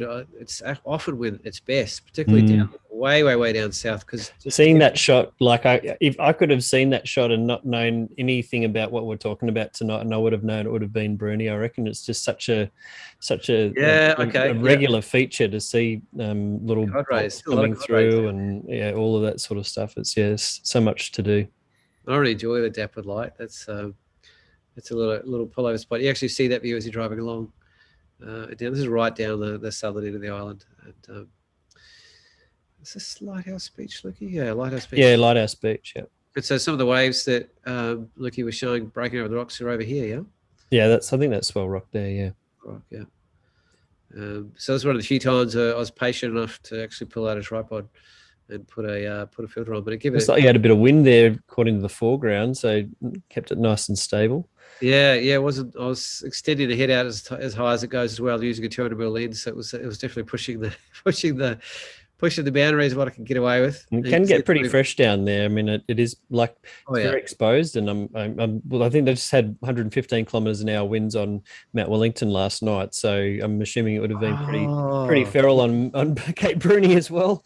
And so sure Swell Rock was copying it. So yeah, you can really see Swell Rock in the bottom right hand there. Yeah, it's down there. So and you can see all the way down to the different kind of cliffs. So that's probably East Cloudy Head over there, I'd say. What are the islands, Lucky? I'm not so familiar with That's the Fryers out there, isn't it? That is the Fryers. Okay, it must be. Yeah. So of course, I was just thinking, I can't see out to Eddystone from there. The classic sort of lighthouse. Yeah, it's great from further back, isn't it? Yeah. Yeah. There was, I think I put an extender on for this one to get a longer kind of view. Lucas got some better ones than me down here. I've only been shot down here once or twice, but if you're careful, I know people that have gotten all the way across at low tides and had a bit of an explore down there. I wouldn't be recommended on this day, that's for sure. But it is. It's really spectacular down there, and it is a good spot for Astro. There's no two ways about it. They did close it up around 5ish to cars, so it's a slightly longer walk. It's really not very far. No, not much extra. Probably an extra, maybe 300 meters, something like that. And there's a couple that usually volunteer for weeks, sometimes even months, to sort of be custodians for the lighthouse. It's a volunteer role often by people, so they're often really great to chat to and great interesting people, and I love being down there. So a couple of times, I think one time I left my car in there, they were running around trying to find me before they shut the gate. There's also a gentleman that runs lighthouse tours as well. I think there's one. He's the only person with the license to do it, and we can actually access it. And on one of our workshops, he actually turned up and opened up the lighthouse for us, and we're able to put a light on inside the lighthouse, which not the original light or anything like that, but we put one of our little lamps in there, and that was pretty cool to be able to get a shot with the lighthouse looking like it was illuminated from the old days. At the moment, as I mentioned, the lighthouse itself doesn't turn on. It's the beacon that's on further to the west, that's east rather, that's the one that works. So gotcha. bit of whale action. Yeah. So this was my friend Toby's story on the Southern Sea Beaches, the one that I'll take you through some of the land-based shots that I got where Luke was doing mainly the aerial stuff, and good old Luke was running around like a headless chook trying to catch up to where we were in kayaks and figure out where to fly from with, you've only got a sort of 3-4K range line of sight with commercial drone work. So if you get that wrong, you're going to miss the boat. So that was pretty funny trying to sort of organize logistics of that. But I was actually out on the kayak and we got some incredible whale experiences out there while we're out there with breaching whales. This is in the lagoon itself. Beautiful afternoons that are coming in, and it just gets magnificent in the afternoons down there when it's really still. You can just see you can almost like taste the quality of the water. And that's where the oysters that's what the oysters have been grown in, just clean and crisp as anything. So really there is a really good sea kayaking destination, Bruny. A lot of people do actually paddle across from towards Kettering from the mainland or loop around it. There's an island called Partridge Island down the bottom southwest corner that's quite popular for sea kayak campers. And because also, like I told you, that channel on the western side of the island is quite sheltered. It does get windy, but it doesn't get big open ocean swells. So that makes it quite appealing for kayakers as well. That's at the end of one of the nights we had. That's a beautiful watch. That's Bruny Island Lodge there. Yep. And they're looking out at views of the water, and there's arcade games and pool tables and all sorts of cool stuff in there to enjoy. That's a different time of day going out the entrance to the lagoon. So from the aerial shots you've seen, this is a water-based shot, and this is the opening out here to where the waves often break. So you just see us sort of cruising out there. This is my good friend Toby. And here's me sort of, God, I really should probably keep my camera away. You would have done your back in doing that. Yeah. There's a fair bit of twisting going on here, I can tell you. And Liz probably going, here I am having to paddle a double by myself again because this guy's not doing anything. He's just taking photos. But that's what I was hired to do. So that's what I was doing. It was a little bit touch and go. I literally had, waves crashing over my bow and while I was taking these shots and just thinking, hoping there wasn't too many big waves. And if you get caught side on, it'll flip you pretty damn quick too. So a little bit risky, but I really like the shots that I got. They're very immersive, I think. So you can see that I often have paddling gloves because the water can get a bit fresh. It's not too bad in the summer, but this time of year, it's definitely pretty cool. But once you're set up, you're sealed into the cockpit of the boat and you've got beautiful equipment and your hands are warm. It's sort of, you're pretty warm most of the day, really, to be honest. And you're often paddling to keep you warm as well. So we got some really nice conditions on this day, and we there's Toby a bit deep in one of the CKs, and as you head on sort of south towards, basically heading towards the lighthouse, really in that direction from the lagoon, you come across these incredible features. We literally just went out the lagoon and back in again for half a day, and it was absolutely stunning. And so Cloudy Bay is just then over here, and this is actually the walk out to East Cloudy Head, which is very easy to follow and highly recommended, actually. It's a really lovely walk. And you can also camp at the end of Cloudy Bay there too. There's a campsite there. It's one of your faves, isn't it, Paul? Yeah, well, it gets a little bit full of bogey four drivers, to be honest, that like going up racing motorbikes around at night. But it is a beautiful spot. It's a great family spot. And if you've got a full drive, you can actually drive down the whole length of the beach at low to mid tide and get there. I wouldn't necessarily recommend it with a two-wheel drive, but it is beautiful. It's a really beautiful area, and you feel pretty tucked away. And very, very sheltered from the swells down there. But again, getting a sense of just how magnificent the cliffs are down there. And this isn't even the really big cliffs on the island. This is probably some of the smaller ones, but lots of little nooks and crannies and different sort of geological sort of styles of rock. That some of them have different kind of shapes and structures. So geologists have a bit of a field day down there. That's walking back from East Cloudy Head down towards Cloudy Bay Car Park from memory. And yeah, this is a sense of where you're walking. The East Cloudy Head track sort of walks over the back of here actually, and this is one of the beautiful bays that you just come across as you just part the way through the walk. So pretty specky spot. There's no two ways about that. Yeah, so that was really that was a really enjoyable trip, wasn't it? Oh yeah, it's fantastic. Love it to work with you too.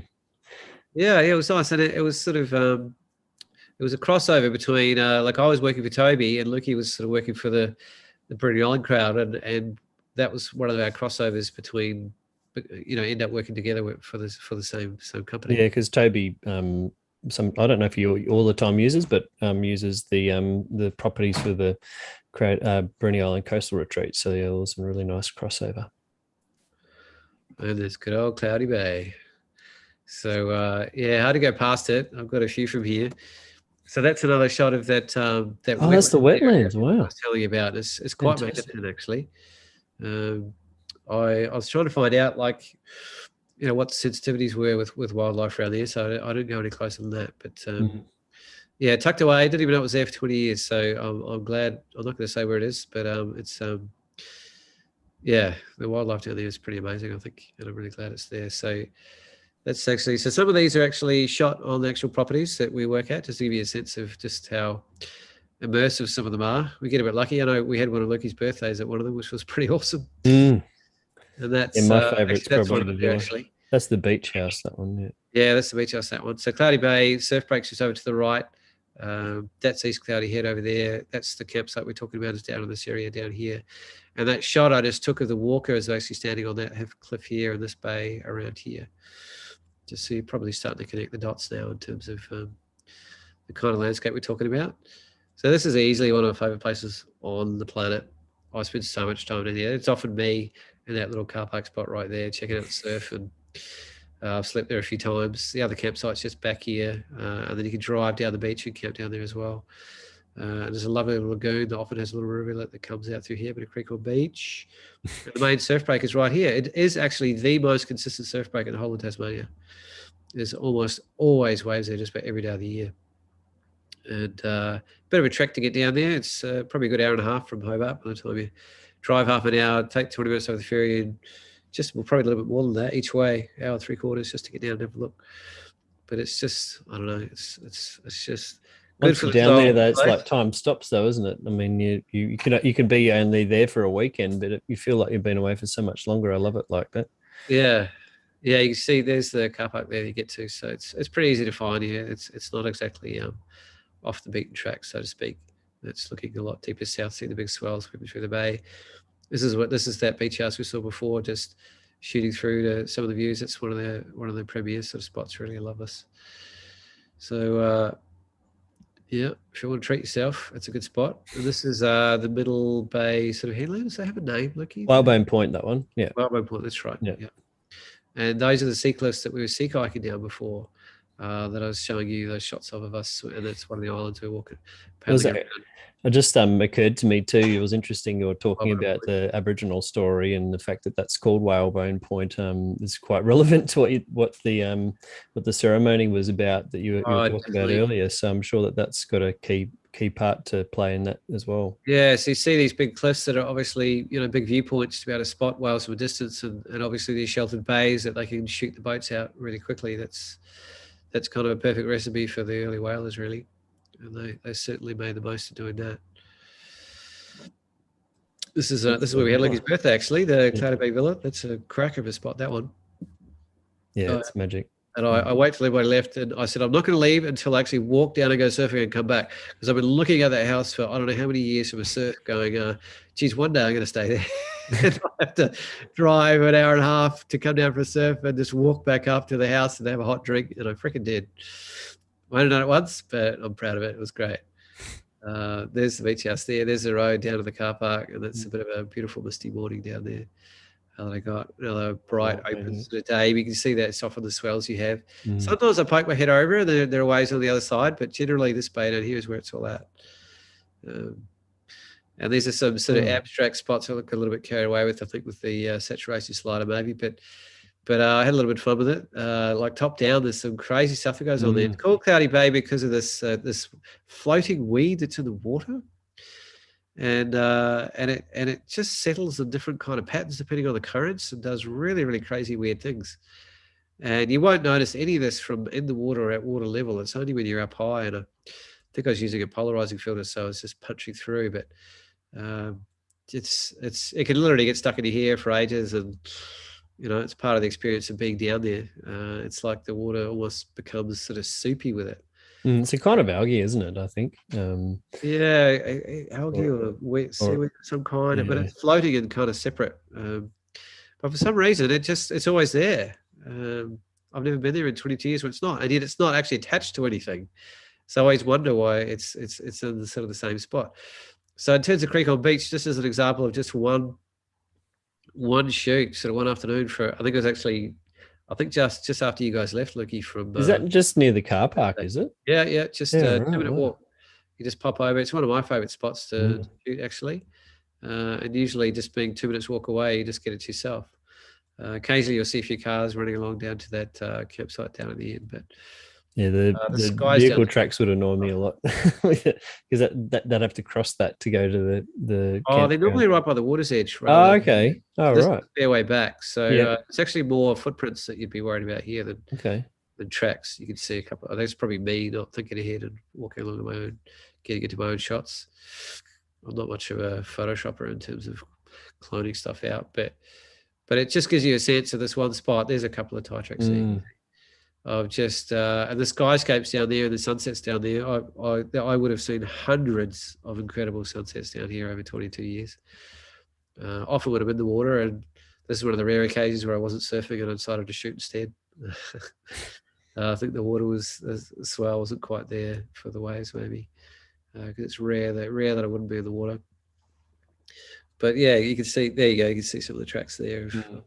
People sort of deciding whether they want to go past this creek or not. It's like, I don't know, honey, don't want to get stuck. But yeah, beautiful spot. And sort of never fails to disappoint, really, Cloudy Bay at sunset. It's my go-to sort of fallback spot if I'm not sure where else I want to go. Lots of beautiful patterns in the waters and the sand as well. Quite a lot of bird life down there as well. There's usually a big flock or something just hanging around and floating through the entranceway to this lagoon here. The lagoon changes every day. It's very different every time. It's not always reaching out actually into the water. Sometimes it's banked up further back. But often at the very least gives just beautiful reflections and something to spend time with. And again, there's that sense of the weed, the cloudy Bay. A lot going on in that one, isn't there? Yeah, this beautiful little swirl here going on. That was a great little discovery when I found that one. And again, you get a sense of the car park, and there's a beautiful walk down here. And there's a big actual platform you can spend time on. All the surfers hang out there and watch the waves, and they have a local surf competition down there a couple of times a year, which is actually what I went down for the very, very first time. Was that when your image stabilization stopped working? Yeah, and I think I switched it off for this one. Yeah, I was like, yeah, play with it. And I think that's a similar time to the black and white that I had. Yeah, it's exactly the same time. We were Luke and I were up here running a photography workshop, and we went up to a big lookout on one of the properties at near Cloudy Bay Cabin, which is another beautiful property further down the island. But magnificent spot to watch the sunset and shoot long, especially. Just even when it's you think, oh, it's not going to be any good, you'll always get something happening. I find it really, really consistent like that.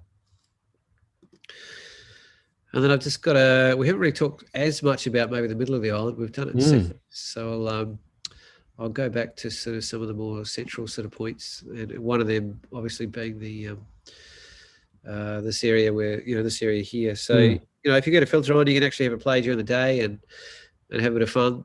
This is a great place to do sort of night trails of cars as well, actually coming down. Both with the back red lights and the front lights. So this is full of rookery. This is all rookeries here, both mutton birds and penguins. And you're not meant to go down there without like a red foil for your torch. And they've, built it in so you're not actually obviously traipsing around and amongst it. So if you just stick to the boardwalk, it's fine. And you'll just hear them all chattering away. And I remember one time I was actually walking along here and I actually had a shearwater actually fly into me and knock me off my feet. They're quite elegant flyers, but they're a bit clumsy when they're landing. Oh, yeah. And the penguins are a little bit shy, so they don't tend to come until after dark. And that's a thing to avoid predators as well. So it's a bit of instinctive for them. So if you're running around on the beach making a racket, they won't come in. But if you're quiet enough and patient enough, you'll be around when they do, and it's quite a lovely experience. Just down there, like it's just full of them. It's just they're all around through here and around here, and they come quite high up on the hill actually. Funny enough, and there's that's just a different angle of the walkway up the other side. Again, I'm just playing around with long filters, and once I get it out, I figure I might as well keep going and have a bit of a play with it. It's not what I often do, sort of daytime long exposures, but it's a really fun thing to do, actually. Oh, it's great. Yeah, if you can spare the time. Yeah. Yeah, it slows you down. Avoid light leaks as well. That can be a real problem. What's that? The light leaks if your filter's not quite right, or depending on the camera, and sometimes you can. Yeah, because obviously everything has to be really well closed off to the light, so that the only lights that's coming in is through the lens. Yeah. Obviously, it's a place that's been shot that much. It's kind of like, well, how do you do something different? Is also probably part of the reason. And, true. It's another way to sort of introduce a different. There's the penguin fence there. That one. To the place. That's the lagoon again. Oh yeah. So this is Little Taylor's Bay. This is another one of their beautiful properties, Taylor's Bay Cottage. And yeah, this at low tide, the Little Wanna is just stunning. Oh, yeah, it's very similar. Yeah. So looking at a shot actually from the other side of the bay, shooting back this way along these patterns, which is really lovely. I don't think I've done that yet, looking at dawn. Lookie's more fastidious as dawn starts. Although I haven't missed the dawn yet. Every time I've been on the island, I think. Pier, isn't it? This is another one of their properties on the western side of the sort of central southern part of the island. Beautiful pier, very, very private, and gorgeous sort of spot. Looking, there's no one out here. So from a drone point of view, it's a bit of a dream, really, is this working for these guys, because we get access to all these beautiful spots to fly around and have a good look at things. That's the house down there, and the pier tends to shoot beautifully at sunset. Beautiful shot, man. Love it. It's I've got a few sort of nice sunsets down here now and again. I think I couldn't quite find the best ones, but Lucky would have shot it more than I have. I haven't really shot many sunsets there, and I mean that pier's made for it, facing west like it does. So it's the Dick Brew. You can just see the pier there in the back. Yeah. Again, this is part of some of the whole area of what the company sort of owns, and they're really custodians for sort of this area. You can actually fly. There's $60 an hour flights with a shared flight from a small airfield in the central sort of part of the island that you go past sort of partway down. I definitely recommend it. Lucky's done a bit more flying around the island than me. You did a chopper one last time. Yeah, lucky enough to get over there in the chopper. Definitely would love to do another flight another time, because that wasn't really in magic hour. It was more during the day and more sort of sterile light. So yeah, definitely be good to get back. So this is that same bay where Lucky had a shot from the other side with all the boats in it. Yeah, Mickey's Bay. Yeah, East Cloudy Head there, Mickey's Bay. A friend of mine lives just over here. I had his 60th birthday there not very long ago. It's a great spot. And again, this is another one of those bays that just scallops out at low tide. It's just really quite magnificent for walking around. But I'd love to do some more proper flights out there, Lucky. I haven't done a chopper yet, but I'll put my hand out. Oh, there's the bay there with at a low tide sort of look to it.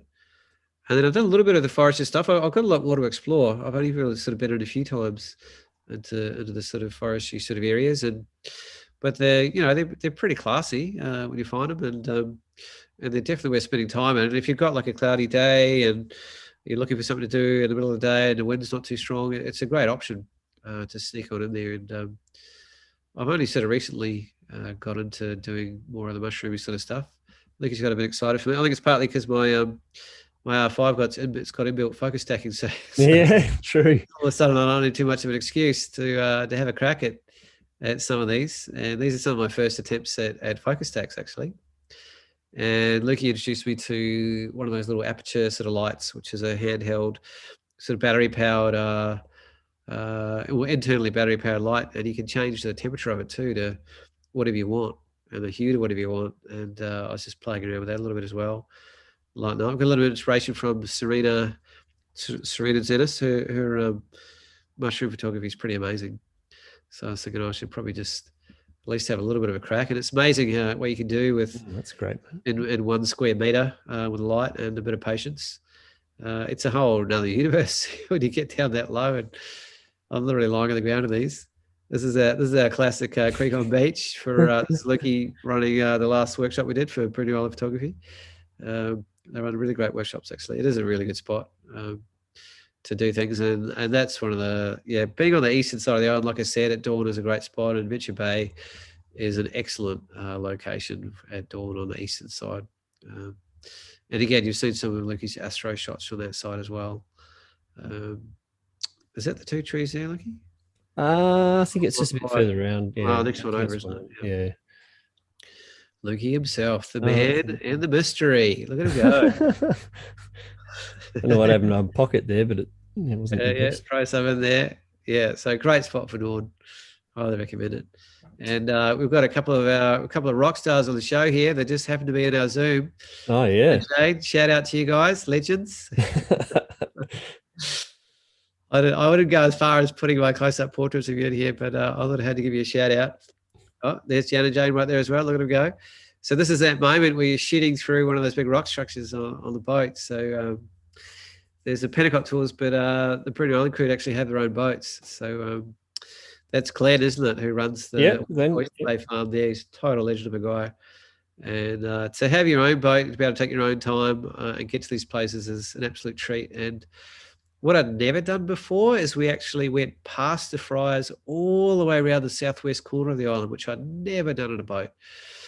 And it was the variety got actually even better the further we went around the island. I was really quite surprised, actually. I got a little bit of a taste of it with that sea kayaking trip that we did. That's again one of those blowholes that I was talking about.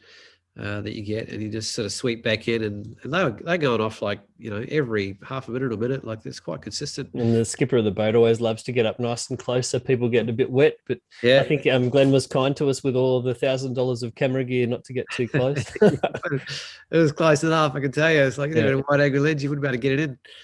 So it's quite speccy. It's a great experience.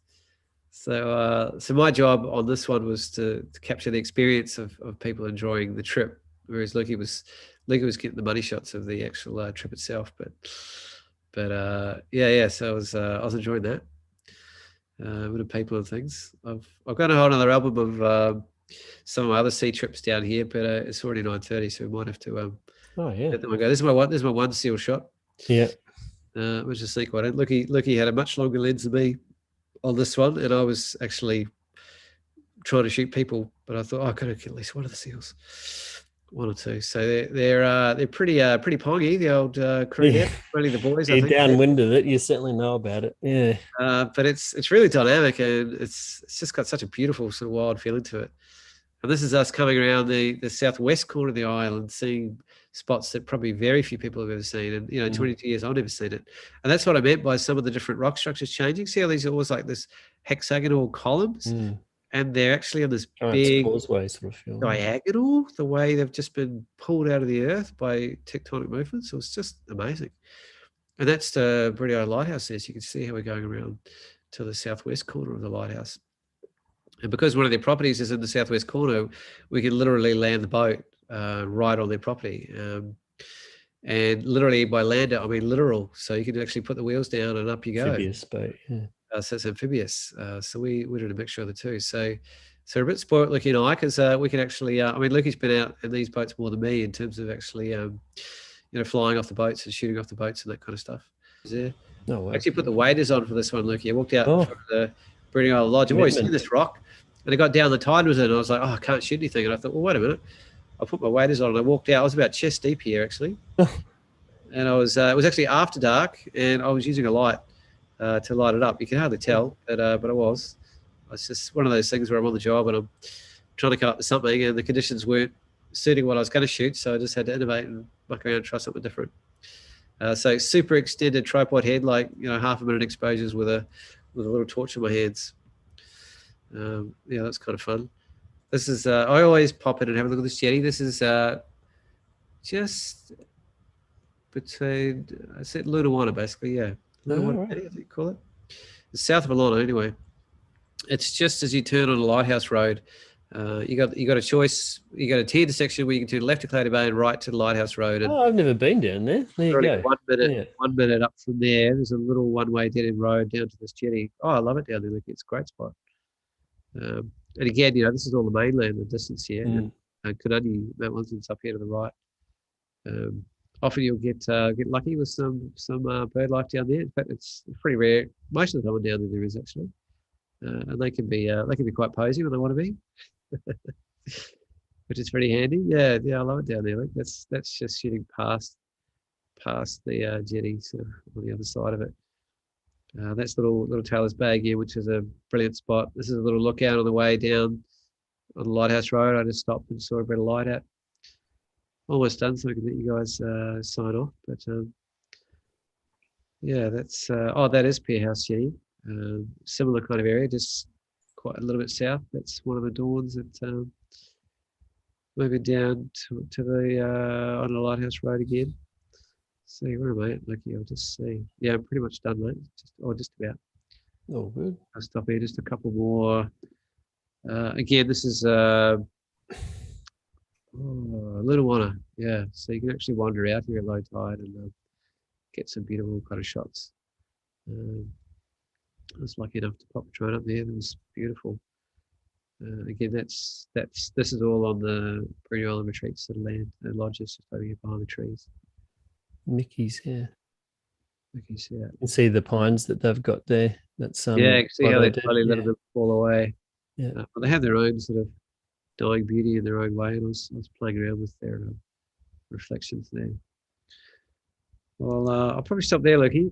You probably keep on going forever. You got that much stuff. I can see the arch there. I'll just bring that up. Yeah, This is the Cape Queen Elizabeth Walk Arch. So literally, probably half an hour walk to get out here. Easy flat walk. Beautiful beach. Also known as Mars Bluff, I think that area. Yeah. Difficult to access at high tide. So you can actually walk over the hill behind it. Slightly longer walk, but if you want to walk around the coastal edge, just head out there at a lowish sort of tide and keep an eye on what it's doing, whether it's coming in or going out. And you can see, some people there. And so, because this is what you're meant to be walking around, so that's why you want to keep an eye on what the tide's doing. I actually stayed there too long and ended up having to walk back over the headland. But anyway, that'll do for me, I think. No worries. I'll just quickly switch to I forgot to show one of my favorite shots, so I'll just end on that one. It's just yellow-tailed black, which is one of my favorite birds. So that was actually just taken from the car park where you'd like to look out and check the surf. But such characters, and it just sort of goes to show what what kind of, like, it's not just all about landscapes there, or they've got it in spades, but there's always something going on down there, and so it's always worth keeping an eye out. But on that note, thanks so much. Do you want to pop the link to the Bruny Island Photography website? Yeah, I've popped the link to the Bruny Island Photography workshops on the YouTube blurb. So if you're interested in learning more about the workshops that we're running out there, it's totally, we're not running this to plug the place. It's just incidental, but I absolutely love operating workshops out there with the Bruny Island Coastal Retreat guys. They're an amazing bunch of people, it's just so much fun. And So yeah, I think we've got a workshop from the 4th to 7th of November, which will be a landscape workshop, but we do night photos. It's basically whatever's looks good and pretty and works for us, we'll shoot. So whether that's wildlife, forest, macro stuff, or stuff from, we go out generally on the boat as well. We go down to the Friars in our own private boat. And have beautiful catering and food as well. So all of the details are on the website, so it's well worth checking it out if you're interested in joining us. You can look up Jan and Jane and us. Yeah, that's right. I like that. We've got a big thumbs up from Jan there. And I actually just saw we've got Serena from Iceland on the Zoom chat. Big shout out to you, darling. Yeah, thanks. And I saw Davey Rogers also commenting on YouTube as well. So I'm glad I gave him a shout Davey, out. And Tom and a few other guys as well. So thanks for joining us, everybody. And we'll have to leave it there because we've run a bit over time. But yeah, we were like, I got the approval from Serena on the fungi. There you go. I didn't even know she was on the show, and I was talking about her inspiration for my funky stuff. Yeah, there you go. That's why you've got to watch what you say, Paul, as everyone's listening. So, but no, seriously, so great to have you all with us, and hope you enjoyed it. If you've ever got any questions about Bruny or Tassie in general, feel free to fire them our way. We're very happy to help out. And if you ever make it down here again, Serena, we'll give you a tour. Yeah, absolutely. Cool. Well, until next week, I think next week we're going to try and line up a special guest, Martin Hawes, who's an amazing backcountry adventurer in Tasmania, who's also a sensational photographer and probably has photographs of places in Tasmania that no one has ever taken because of just the breadth and depth of his exploration of Tasmania. So we're really, really excited about that. Have to just make sure it's all teed up, but I'm pretty sure it's going to go. And until then, have a great one, and we'll see you later. Look after each other.